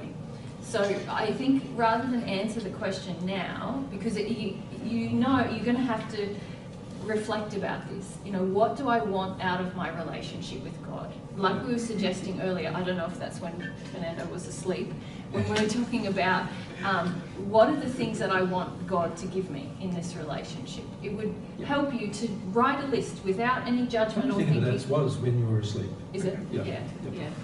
What do I want out of a relationship with God? And then examine. What do you think God's going to give you? Yeah. Sometimes I wanted to connect to him so badly that... You were desperate, I agree. Yeah, I always wondered what it is like to be at one with him, reaching the 8th sphere, so No, now your mind's involved. There were some emotions involved that you're not letting yourself have. And it's like you want to tell yourself one story, but there were some emotions driving your desire to connect to God when you were little. And you think about your family life and the difficulties associated with your family life. When I was little, I don't remember ever connecting to God. I mean, I prayed the rosary. That's what I thought connecting to God is, because I grew up in a Catholic faith. I feel like this might be one of these situations where your wife can answer the question. She knows. So complicated humour, but it's better to not put it in the responsibility on somebody else. No, I'm not. It's just I can see her going, I know what it is. The key thing to look at, Fernando, is that there were emotional reasons, there were emotional things you thought God would give you. And when you tried to connect to God, because of those emotional reasons, the connection, the desire on your part was not sincere. That attracted a spirit who was not sincere, who implied to you that he was God. And he gave you the feelings instead of God. He thought he was doing you a favour. He's a Catholic man in the spirit world who thought, and this is how he feels as well, he thought that by convincing you that you are connecting to God when you're not, it's benefiting you, he felt. Yeah, and he's increasing your faith, he felt. He feels like it's a good idea if people believe in God, God is real, and... Mind you, he hasn't even worked out himself yet whether that's true. But he's just living in his Catholic beliefs, but he's encouraged you throughout your life to just stay connected to this idea that you need to connect to God and that God is real. Yeah. But Now he's grown in love. He's not an unloving man. He's not, in the sense that he's not a nasty spirit. He's not a first fear spirit. He's grown in love enough to care about you and your welfare, but he hasn't learnt a lot of the truth yet. Right? Okay. But he's prepared to give you feelings in lieu of God giving you feelings. now this is like another... We described this last week. Remember, you were there last week, right? Yes. When we did the channeling, when we talked about the dynamic with those men who we travelled with. Remember, we were coming from That's Yes. right. Carolina to here, Yes, in the airplane. Yes. and the aeroplane, and we met these men, and there was a dynamic, a spirit dynamic. This is the exact dynamic that's happening with you. And basically the spirit is encouraging you to believe in God by giving you feelings when you think you're connecting to God, so that you imagine that you're connecting to God. But actually it harms you because you don't then know that you're not connecting with God yet. All right? And crucially, you're not connecting with the feelings that you were trying to avoid when you first started to The sort of relationship. have the idea about God, Yeah. have the interest in God. Yeah. But we're not going to answer it now because it's going to take too long. Okay. Well, it's not just that, it's also you need to spend some time going back. This is the That's what part I of mean. self-responsibility. Going to take You a need long to spend some time going back to your childhood and working out what it is you were trying to avoid when you started wanting to connect to God. And there were certain things in your childhood you were trying to avoid. What age? Feelings. At what age in my Before the childhood? age of 10. I think it's 5. Yeah. But I think that I'm feeling that from the Spirit with you. Yeah. But again, it's something that you'll need to. It's not going to. You're not going to be able to remember what was happening when I was 5 necessarily. It's a feeling thing you need to. A faster way to do it is to It's feel still right there. now. It's still Yeah, there. it's still in Yeah. you. The faster way to do it is to feel right now. What are you hoping? This is why I asked the question. What are you hoping God will give you in this relationship? You keep saying, I'm just going to have a relationship. And I go, no, there's things you want out of it. What is it you want out of it? It's like with almost every relationship, people enter them because they want something. Like sometimes at the end of the day, then I would look back what has transpired during the day, and Yeah. I would think the things that I've done that are not loving, that I can improve on. Yeah. And I would pray to God to, shed some light on that. Yeah. We're still not going back to your childhood. Yeah. We're now talking about you. How old are you now? Gee, I can't remember. Don't give me that. You know how I feel. Connie knows, 68. So you're 68 years old now, right? Yes. Yep. And what you're doing now is describing how you think you feel now. Yeah. Yep. Which is not how you felt when you were 5. Right? And what I'm trying to encourage you to do is to go back to when you were 5, and you're very resistant to doing it. Very resistant. And also you... For what I can see, I don't think I had any belief systems when I was 5. No, but You had some you feelings. had some beliefs about avoiding feelings. about wanting That to get would be good away to from avoid, certain yeah. feelings. And you were hopeful that God would help you get away from them. And the Oh, keys. that's going to be a challenge. Yeah, it is. Yeah. But it's necessary. It's mainly a challenge because you're used to thinking in your In your head mind, yeah. Yeah. about this Yeah. relationship with God. Yeah. As soon as you start to connect in your feelings about your desire for God, it will be very easy actually, because it's the same feeling now in you as when you were 5. Oh, I could remember. I wanted to avoid bedwetting. Right? So shame, avoid shame. Yeah. Yeah. Like to this day, like when I sleep, Yeah. I practically wake up 8 to 10 times a day and go to the bathroom just so I don't wet the bed. Yep. Like, Yeah. so what Yeah. that's what I can remember I was Okay, avoiding. so that's but- one thing. Yeah. And you're getting closer now, but Yeah. there's shame associated with in your childhood that you wanted to avoid. And also some fears. But can you see, even just us being persistent with you has caused you to contemplate more deeply? At the beginning of this conversation, you were just saying, no, it's all right, it's all right. And now I'm going, no, oh yes, so there was something in your childhood, so, and there's some fears in your childhood, obviously. Bedwetting is caused by a person not wanting to come back to their physical body when they're a spirit. So every night you go to sleep, you are in your spirit body. You're in a sleep state, and when the body is calling you to go to the toilet, I would find a toilet in the spirit world. You would like to, yeah. Yeah, that's right. Oh, anyone But it who's doesn't went to help the bed, that's physical what body, you do. right? Yeah. So what the average child will do under those two, if they're afraid to come back to their body, and there's all sorts of reasons why they are afraid to come back to their body, and this is something you haven't contemplated, is there was all sorts of fears that you had as a child, and that caused you to be afraid to come back to your body. And as a result, you end up wetting the bed, right? And then you get ashamed of wetting the bed. But actually there's fears that cause you to not want to come back to your body. And you still have a lot of those fears right to this day. Okay. There was an incident, I don't know how young I was, wherein I get some money from my mom's purse, and I was spunked by it. Is that what when I was a child? Well, that's one event, but it's not the event that caused you to not come back to your body.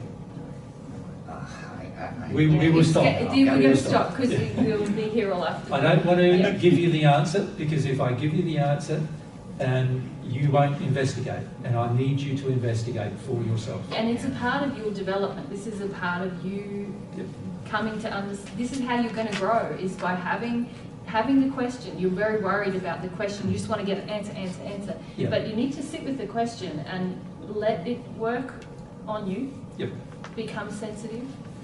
Yep. G'day. We have someone over here we were at already. Yes. When I was 13 years old, I believe I was introduced to Jesus. You were introduced to Jesus. Introduced to me. Yeah, you need to speak up now. We'll put the mic closer. Yeah. By some Catholic musicians group that I was part of. Yep. And it was just my older brother trying to teach me about love and how to have a relationship with God.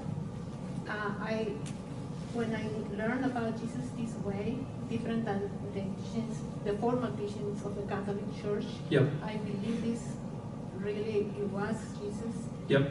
And, Which it wasn't, but go on. Okay. Sorry, was it a spirit experience, or are you just talking about ideas about Jesus? It was a Catholic group that they would write music about Jesus. Like Jesus is a brother that was humble, he was in God, he was trying to teach us about love. Yeah. And I believe, that's my older brother, that's not God, no sacrifice, no angry punishment of God and stuff like that. So I believe that was Jesus. And I thought if I had been in the first century, I would have followed his teachings and go with him Yep. and learn about these things. Yeah. Now, can we explain what happened? Or is there a question? Yes, so one is the belief I had back then. Then my life went like I was angry with authority and everything about false beliefs, illogical teachings to me that my parents had, religions, politics, everything is illogical to me. So I'm not gonna follow anybody. I'm gonna rebel and do my thing. Yeah. The only thing that I loved was science, because at least there is some proof of that in my life. But I always had this gratefulness. Can we get Still to the no question? Yes. Yes, sorry. Story. Can I just say to all of you, honestly, you are so addicted to your own stories. Yeah, Right? I was trying to determine the belief I had in the past that I wanted to follow Jesus in the first century, and the belief I have now that I also want to learn about the truth, God's truth. Still no question. Yeah. What are my beliefs that are maybe blind spots or false beliefs that I do believe that I want to learn? Still no question. But is that false belief, or how do I determine if it's a sincere belief that I want to do this, or it's insincere or addiction-based. Right. So what actually happened when you were in those teenage years? It was just a set of beliefs, I think she's saying, that she was introduced to. No. There was also a spirit who came to you, right, and convinced you that those beliefs were true, which they are, and they also convinced you that you would be a follower in the first century. No, the spirit was saying they were one of the followers in the first century, coming to share with you. They were trying to tell you about themselves, and you assumed that meant it was all about you. And this is a problem that many people on earth have, is that when spirits come to you, trying to share their personal experience with you, many of you think that's about me and my past, like I would have done that, or I would have thought that, or in many cases you even get to think, oh, that was my past life that I had as that person. When the spirit is just trying to come and share with you their experience in their life. Now, in terms of how it affected you, it didn't affect you, because you still had the beliefs of your childhood that you were rebelling about. So it didn't actually change your emotional beliefs. What it actually did was you changed your intellect, your intellectual system changed, but your feelings were still Catholic in terms of the feelings coming in, that are still there, by the way. From an emotional perspective, you're still Catholic, right? You still hold on to some of these beliefs. And what you're doing is you're looking for some kind of experience that causes you to become like a follower of the truth without it having to be something that you personally have to choose to do for yourself. That you have to put some effort into, using your will to put some effort into. And this is one reason why you got so angry in the rebellion stage. Angry with authority, right?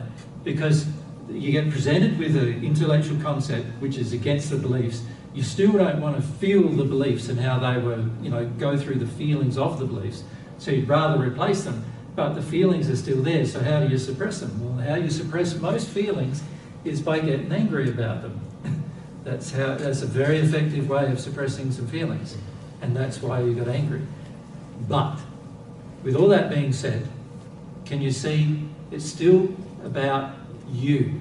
You want to be special. You want to be unique. And many of you feel this way. You want to be special. You want to be unique. You want to have a special experience. But God loves you as much as God loves me. We are not special in the sense that we are more important than one another. I'm not more important than you, and you're not more important than me. God's not going to treat you any more special than he treats me. Right? And it's very important to understand that. So with that addiction, you're going to attract spirits who want to treat you as if you're special. And then you're going to do what they say rather than what God would indicate to do with the conscience. That's what you'll end up doing. And that's why during the later years you became rebellious towards authority rather than more accepting of authority, God's authority. Do you believe my desire now to learn about the truth, God's truth, and my desire to maybe eventually help in this path, in the things? Can you see where you went there? There's your own desire for God and God's truth. That's yours. Then you went, I now need to feel special that I'm going to help somebody on the path. Now you're going into special stage.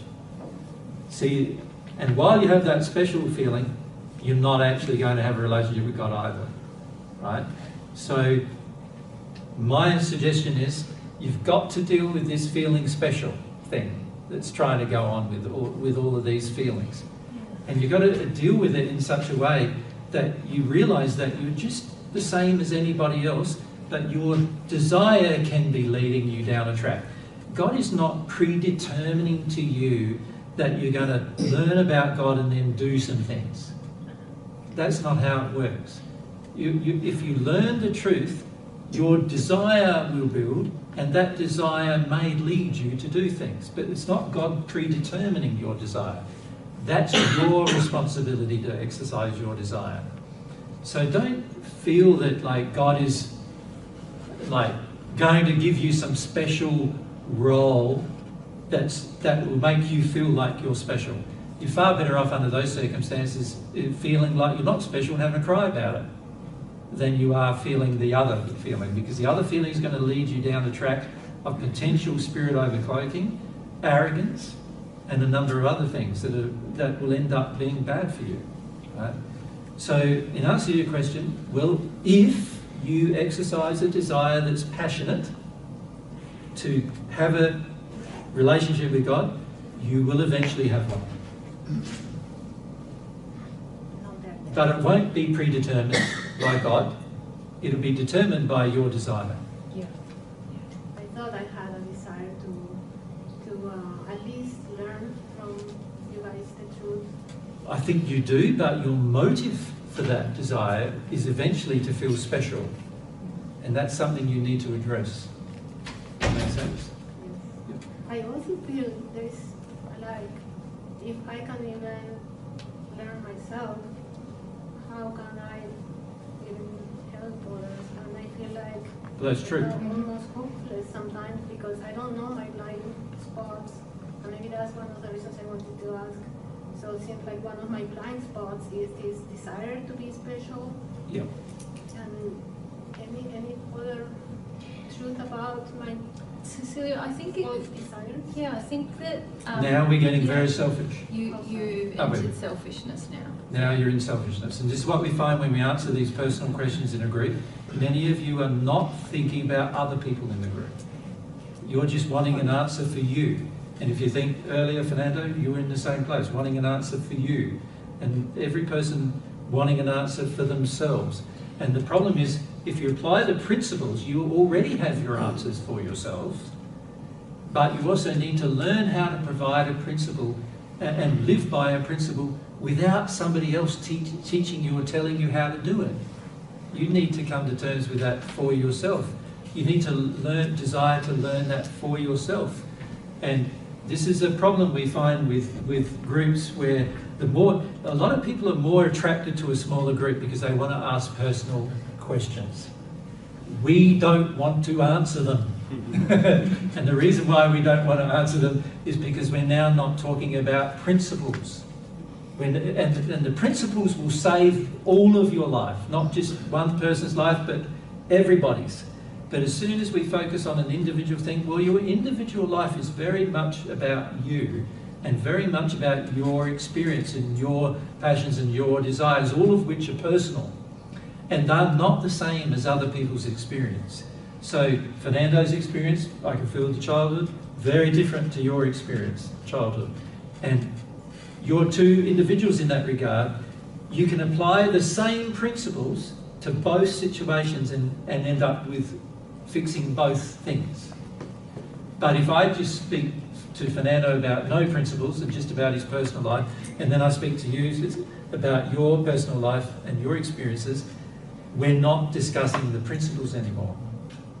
And it's the principles that are going to help everybody in the room, not just you. I apologize. Yep, that's a good, it's just a good thing to teach. Yep, yep. What if we come over here and who's got, just behind you, Jordan, if we go just behind you. Hello. Okay, so earlier where you had the belief thing, the beliefs on the board where Yep. you need to process out your beliefs. Yep. Right.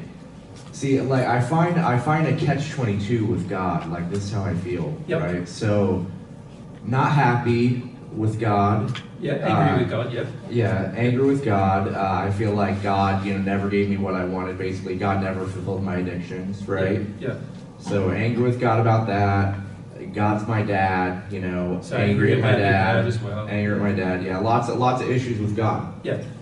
I also I feel really crappy about myself. I have really low self-worth, right? And I want it, and I don't know if I'd agree, but go on. I don't know, maybe I can play like I don't, but I have a lot of that I have a lot of that addiction stuff too. Yeah, that's addiction. That's not self-worth. Yeah. Yeah. Okay, so say if I wanted to, you know, talk to God about like, hey God, how do you, like, I feel this way about me, like I feel, you know, ashamed about certain things I've done. No, you don't.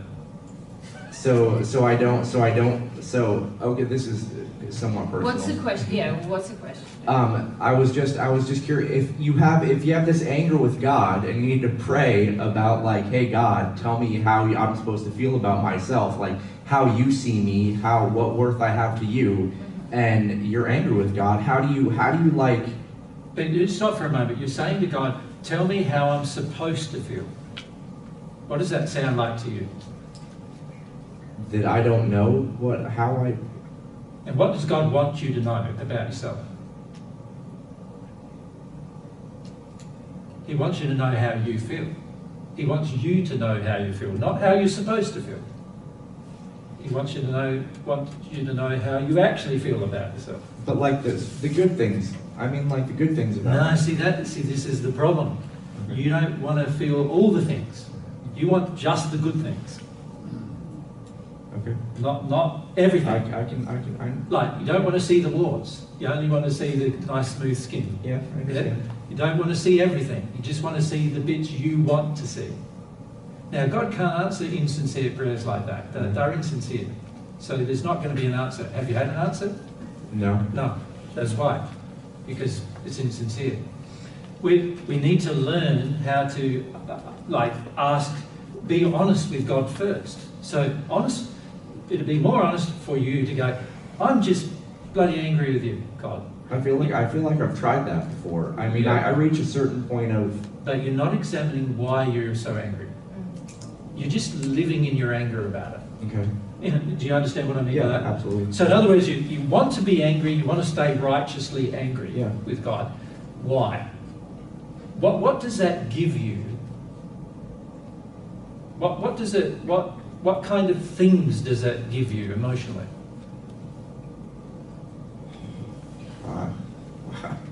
I don't know. It keeps me. It's like you want to believe you have no worth, when I don't feel that from you. So what does that give you? An excuse to not grow, an excuse to have excuse to feel bad almost. Yes, it does give you that. Yep. So what does being angry with God give you? An excuse to not have a relationship with God. Correct. But what does that give you? See, if you don't want to have a relationship with God, that's one thing, isn't it? But on one hand, you're getting told you should have a relationship with God. You're hearing divine truth, and you're being told good relationship with God is good. I grew up Catholic. I know there's a God. It'd be good. To have a relationship to do, you know. Yeah, it would be good. But the internal feeling is no, it's not good to have a relationship with God. But what do you want from God?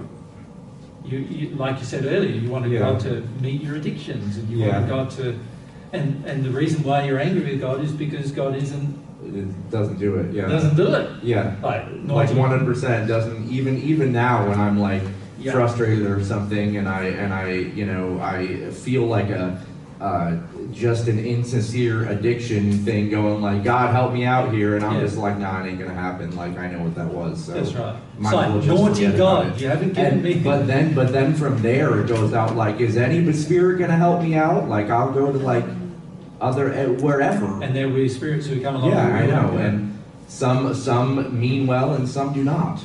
Well, most under those circumstances will not. Yeah, well, it's for some not. It's just for stupid things, like I want to be able to play the trumpet better, or play golf better, or something like that. Like but even that is they won't be helping you. Any loving spirit won't help you with that. Yeah. No. So this is why I keep asking, what do you want from God? It's sort of like similar question to Fernando. What do you want from God? Like many of you want God to help you avoid a whole heap of things. Okay. God's not going to do that. Yeah, save me. Save you. And he's not going to do that either. Your sin is your sin. God wants you to face it, to become aware of it, to deal with it. He doesn't want to save you from it, or he wants you to save you from it, but only by becoming aware of it and dealing with it. He doesn't want to magically save you from it, do some magical hocus pocus and bang, you're free of it. You know, that's not what God wants. Because if God did that, you would not know what caused your sin. You wouldn't know what you've done in your sin. You wouldn't know anything about it. You'd be uninformed, and you'd be more likely to actually do it again. And that's why you don't like. So it goes back to why you don't like answering. Say somebody asks you a question and they want an answer straight right from you. You'd rather them figure it out themselves. Well, I want to teach them how to figure it out themselves. And God wants you to know how to figure it out yourself, with God's help, of course. But God wants you to do that, because then you're going to learn a lot of things in that process. And see, most of us don't want to learn things. We just want to go, I've got problems right now, fix it now. Just tell me what I do and I'll do it. Yeah, I don't want to learn things about myself. I like learning information, but I don't want to learn anything. Correctly. And also you don't want to learn information that's going to help you learn things about yourself. Yeah. But also you don't want to learn information that says, no, you're a sinner and this is the ways you sin. You don't want to learn that either. So you say you want to learn external, but only a portion of the external, which is not related to you. Yes. And the problem is, bliss is related to you, so all of the things that are related to you are going to have to be addressed in order for you to get bliss. And most people on earth sort of believe that, God's going to do this magical, you know, he's going to have some kind of arm that goes, wave that away. You're all good, Steve. You're done. And you know, like a lot of these, very good. A lot of these religious people do now. They're like, Enlightened. you're now enlightened and free. You know, none of this is real. None of it works. And there's good reason why, because God wants to helps us to learn everything about what we do, including learn everything about our sin. The more we learn about it, the more informed we become, the more of God's laws we'll know, the more love we will develop in terms of trying to overcome these things, and this will be very good for us. It'll cause us to have a good use of our will, a powerful use of our will while we're on earth. And so God wants you to go through this process of learning. But the more entitled the society is on earth, and most Western societies are heavily entitled, what we expect is that there's some magical solution that someone's going to just come along and rescue us from our problems that we created. Yeah. We want to be... Like I want my parents to do constantly. Yes, we want to be rescued or saved. And this is why many people have been very prone in your country, and still are prone in your country, to believe that Jesus saves.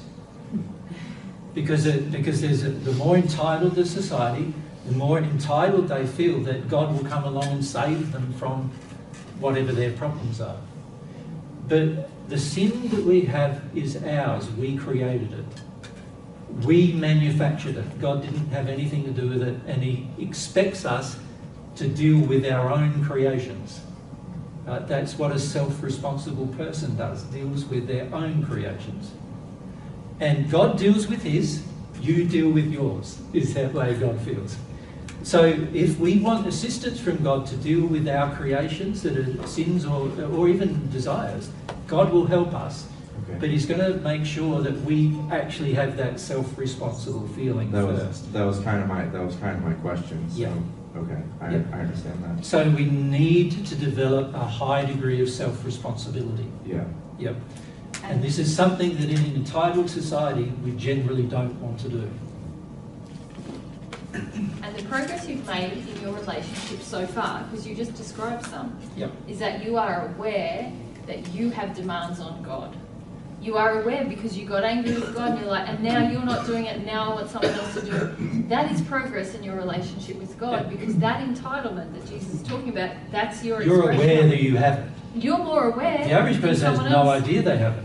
Yep. Right? So that's a progress. Yep. That's progress. It's special. Right? But it's good. It's good that you are now aware that God's not going to treat you in any special manner. He's not going to break His laws for you. He's not going to compromise for you. He's not going to make your life magically better. Yeah. God's giving you answers, and the answers are, no, I'm not going to do that. Yeah. So I made the comment not to make you feel special, but to help you. Yeah, I know. It made me feel special. That's why I made like a joke out of it. Because I know I'm not special. You had like 3 conversations with people wanting to be special. Yeah. I was like, no, I'm special. But and you're not more special than No, anyone else who's yeah, spoken I to. But a lot of people feel like, well, I'm not getting an answer from God, I'll give up. But actually, if they're not seeing how God is beginning the education process, even when you engage in a very honest manner, even if that honesty is rage, if you are open, you start to be educated by God. And Because a you lot of start people don't realizing see he's that. not going to answer my rage. Yeah, He's not going that to respond to doesn't my work. rage. Oh, actually, no, I can tell I've got a lot of demands, and here they are. All of those things are blocks in your relationship with God, and that's a part of your education. And also you start seeing, oh, I can get angry with my mother and father and they'll do some things for me, maybe. Or I can get angry with my partner and she'll do some things for me, but if I get angry with God, he's not. So God's already educating you what love really is compared to what is happening. And this is why we're saying to Fernando, like, we don't want to tell you what the exact thing is, because then you wouldn't seek this with God. You wouldn't seek the answers. You just seek them from us and then go, oh, okay, I've got to look at that before I start with God. But that's actually not going to help anyone connect with God. When you were saying that your sins are yours, how does that apply to like an 11-year-old kid? Like I tried to kill myself when I was 11, and I don't remember. I don't know if it was me or like I learned a whole bunch about spirit influence. I don't know if I was you like were a spirit influence for sure. Yeah. But there was a reason you were reason to it. Yeah. Yeah, and I just don't remember like why. I know that you've said before that, you know, that's self-hatred to the max, basically. No, it's anger to the max. It's self-anger to the max. Just anger or Not self-anger? with self, no. At everyone else. At everyone else. Yeah. The person who suicides angry with everyone else. Well, that makes sense. Yep. Okay. And a person who suicide wants everybody else to know. That they're not helping take away your My pain. feelings, your Yeah. pain. So, and so that desire to have, you know, to get out of your pain was a sin of your own. To escape, yeah. So that was, okay. Yeah, now, that's what I felt. God attributes it partly to you because of your desire has been developed, but also partly to the people who taught you to have that desire. But it doesn't really matter who else God attributed it to, because it's in you, it's got to come out.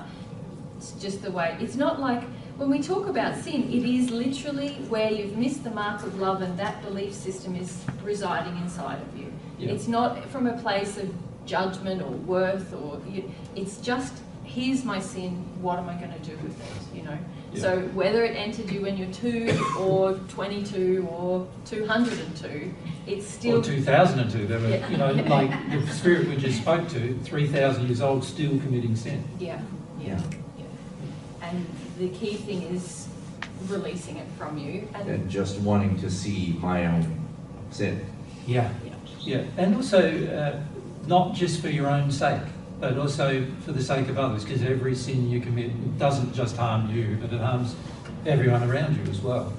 And also bear in mind that these things exist as feelings and beliefs inside of myself.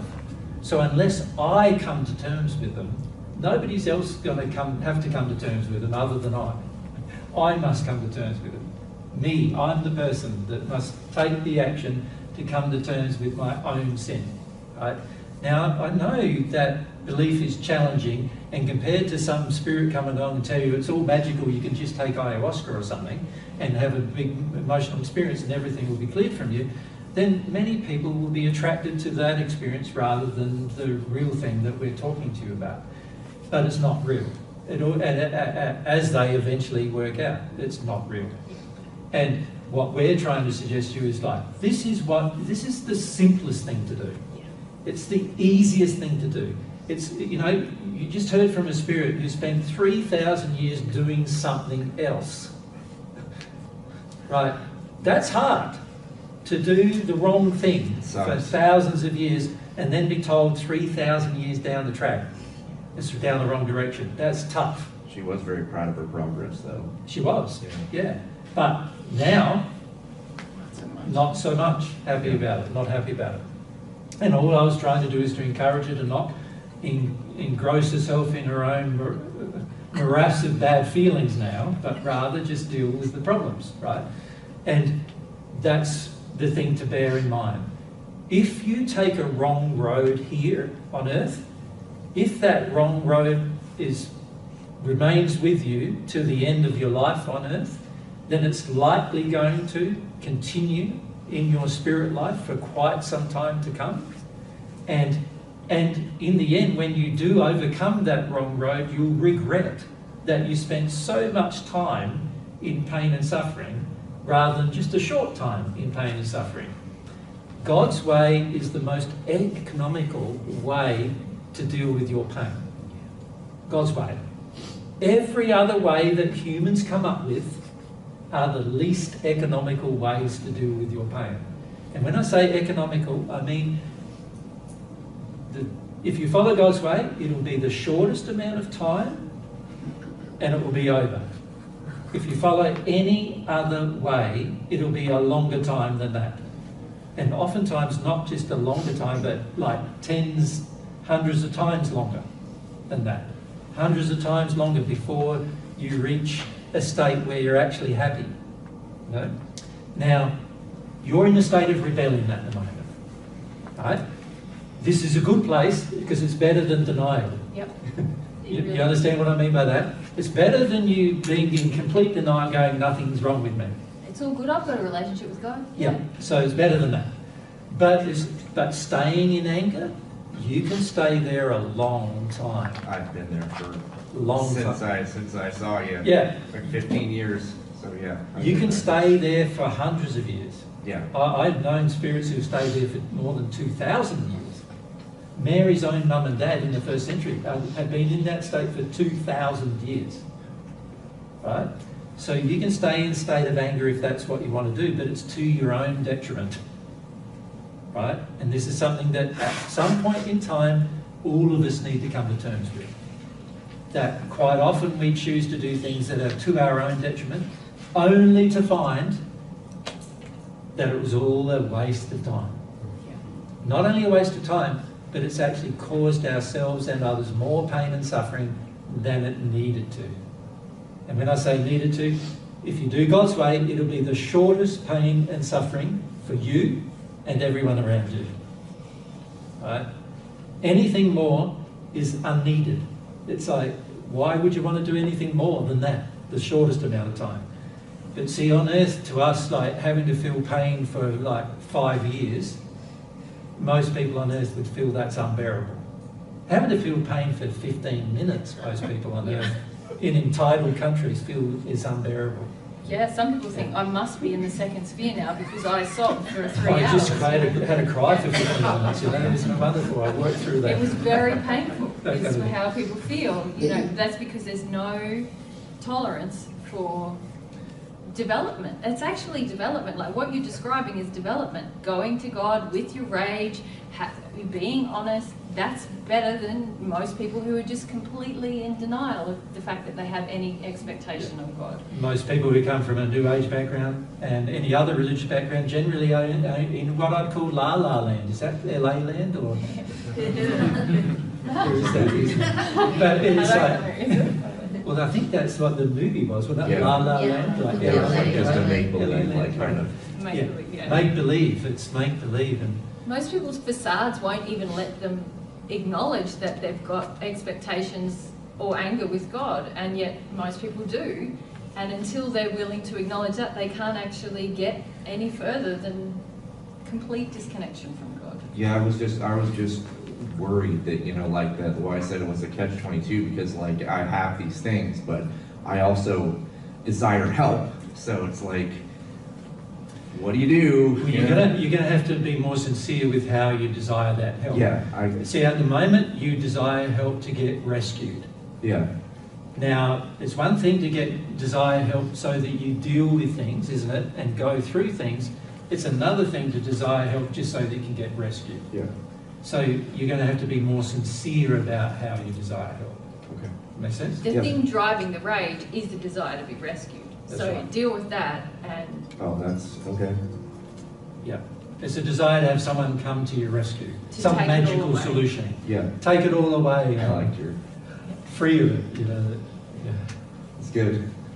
With your nice pastel colored shirt. It was Yeah, wonderful. yeah. Jesus is going to come and rescue you, right? Yeah. Oh, And I In love his those petite shirts. tunic, Yeah. Not the case. I've never been rescued by God in my entire life. I've been helped by God to go through my own experience. Yeah. Yeah, but not rescued. Thank you. Yeah. God wants me to go through the experience, to learn the experience, understand myself well, understand other people well, understand emotions well, get an expanded view of emotions. See, while I've got locked up in me all these hard emotions, I've got a very harsh view of emotion. I've got a very hard, constrained, controlled view of all the stuff that's inside of me. And while I have a controlled view of me, I'm also going to have a controlled view of Mary and you and anybody else as well. I'm going to always be trying to control people to prevent myself from feeling things. And I need to learn all that. I need to learn the disadvantages of trying to staying in a state of rage. I need to learn what that feels like, and you're learning what it feels like. It's frustrating. And you said you've been in it for what, nearly 15 years? Yeah. When are you going to give it up? It's a good question, isn't it? Like I said, I've known people not give it up for hundreds of years. So you've got to be real careful that you're not addicted to the anger, addicted to the rage, addicted to the blame, addicted to the self-doubt, like we were talking earlier, addicted to the judgment, addicted to the idea that you're not worth anything. Because they're all about trying to stay away from feelings, all these addictions. Yeah, and there'll be plenty of spirits come along who try to help you out of them. These group of spirits we just helped, they were helping people just like you, some of them even you, they were helping to stay away from your feelings. Because they believed the whole idea of you getting in your feelings, that's bad.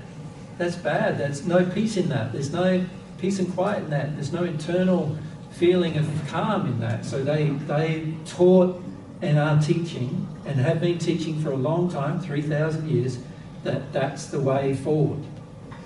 Now, you can stay in states like that for a long time if you want to. And what we're recommending is you don't do that. And sometimes the reason why we involve spirits in these conversations is to show you that people stay in these feelings for a long time, trying to get out of their real, honest emotion, trying to get out of those. You don't do that to yourself. It's not a love of self to do that. Many of you believe avoiding your emotions is loving yourself. It's not. It's detuning, denying, and eventually numbing yourself completely to life is what it's doing. And when you're in a state of numb, somehow you're going to have to get out of the numb. The numb place is like a prison. And there's bars you put up to create numb. The numb place.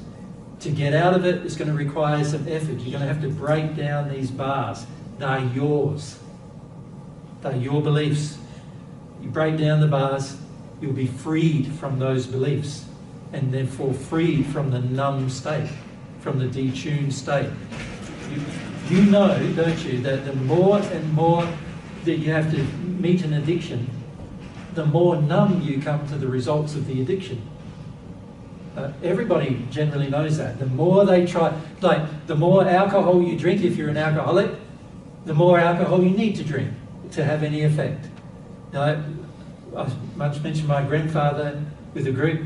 He drank one flagon, which is nearly 5 litres, which is 1 and a bit of your gallons, of port every single day. That's how much alcohol he needed to get the kick from the addiction. Now, he started off just drinking a few beers, but he ended up, by the time he passed, we went to clean up his house. There was an entire backyard in Australia. We have backyards that are probably a bit smaller than many of your ones in the suburbs, but it was a 1,000 square metre backyard, and the entire back fence was flagons from ground to this height. Hundreds and hundreds and hundreds, a record of his many hundreds of days. I'm talking, there were 5,000 flagons right? He used to, and that wasn't all of them. He used to get people. He used to stack the back fence up with them, and then get people to come and remove them for him. Imagine. He needed more and more and more to satisfy the addiction. And there's the trouble with addiction, is you're going to need more and more and more to satisfy it. That's not what it's like when you follow God's way. When you follow God's way, you become sensitive to everything. You can become sensitive to your addictions, but you also become sensitive to everything. Tastes, all your sensory apparatus of your body is more sensitive. Your sense of smell, taste, everything's more sensitive. Your feelings are more sensitive. Everything's more sensitive. So it takes a lot less to make you happy as well. There's more pleasure. There's more pleasure because you just pleasure by, you just have pleasure from looking at things sometimes, you know? Mangoes. So I'd encourage each of you to do that. Yeah. What's the time? It's 4. 4. All right, well, we're not going to get to talk with our second group, but we might do that tomorrow in the morning. Get to talk to that second group because it'll be interesting as well. And sorry we didn't get to all your questions, but keep them principled. Keep the questions principled and we get through them. We'll get through more. Move through more questions. All right, guys. Challenging day for many of you, yes? Yeah? And too bad. That's good. They're like, yes, that's good. Yeah. And one of the reasons why we're trying to, this particular weekend and the next one, is to involve some spirits in this discussion, is because we find there's many spirits around that we'd also like to help besides yourselves.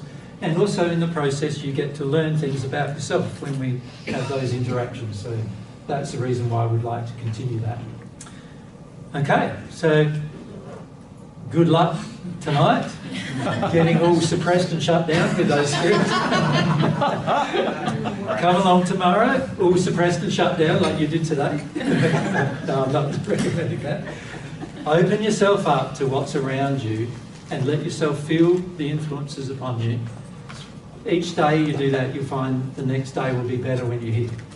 Right? Yeah. If you close down and get all influenced, you'll find each day becomes worse as well.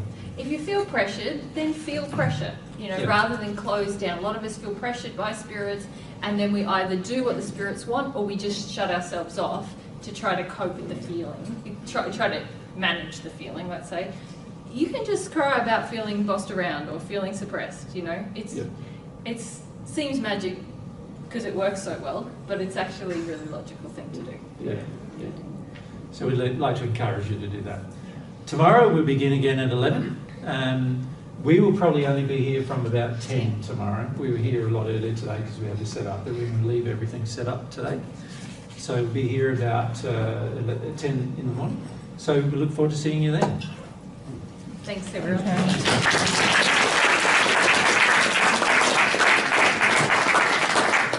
Okay. And some people have asked questions about donations. There's a donation box up the back. Some have asked questions about cheques. We can't receive cheques. Our banks in Australia won't cash them. So they're international. Because they're international. So if you want to donate, there's a box up the back. We also have donate.divinetruth.com. I'll just put that up here until tomorrow morning. If you want to do it online.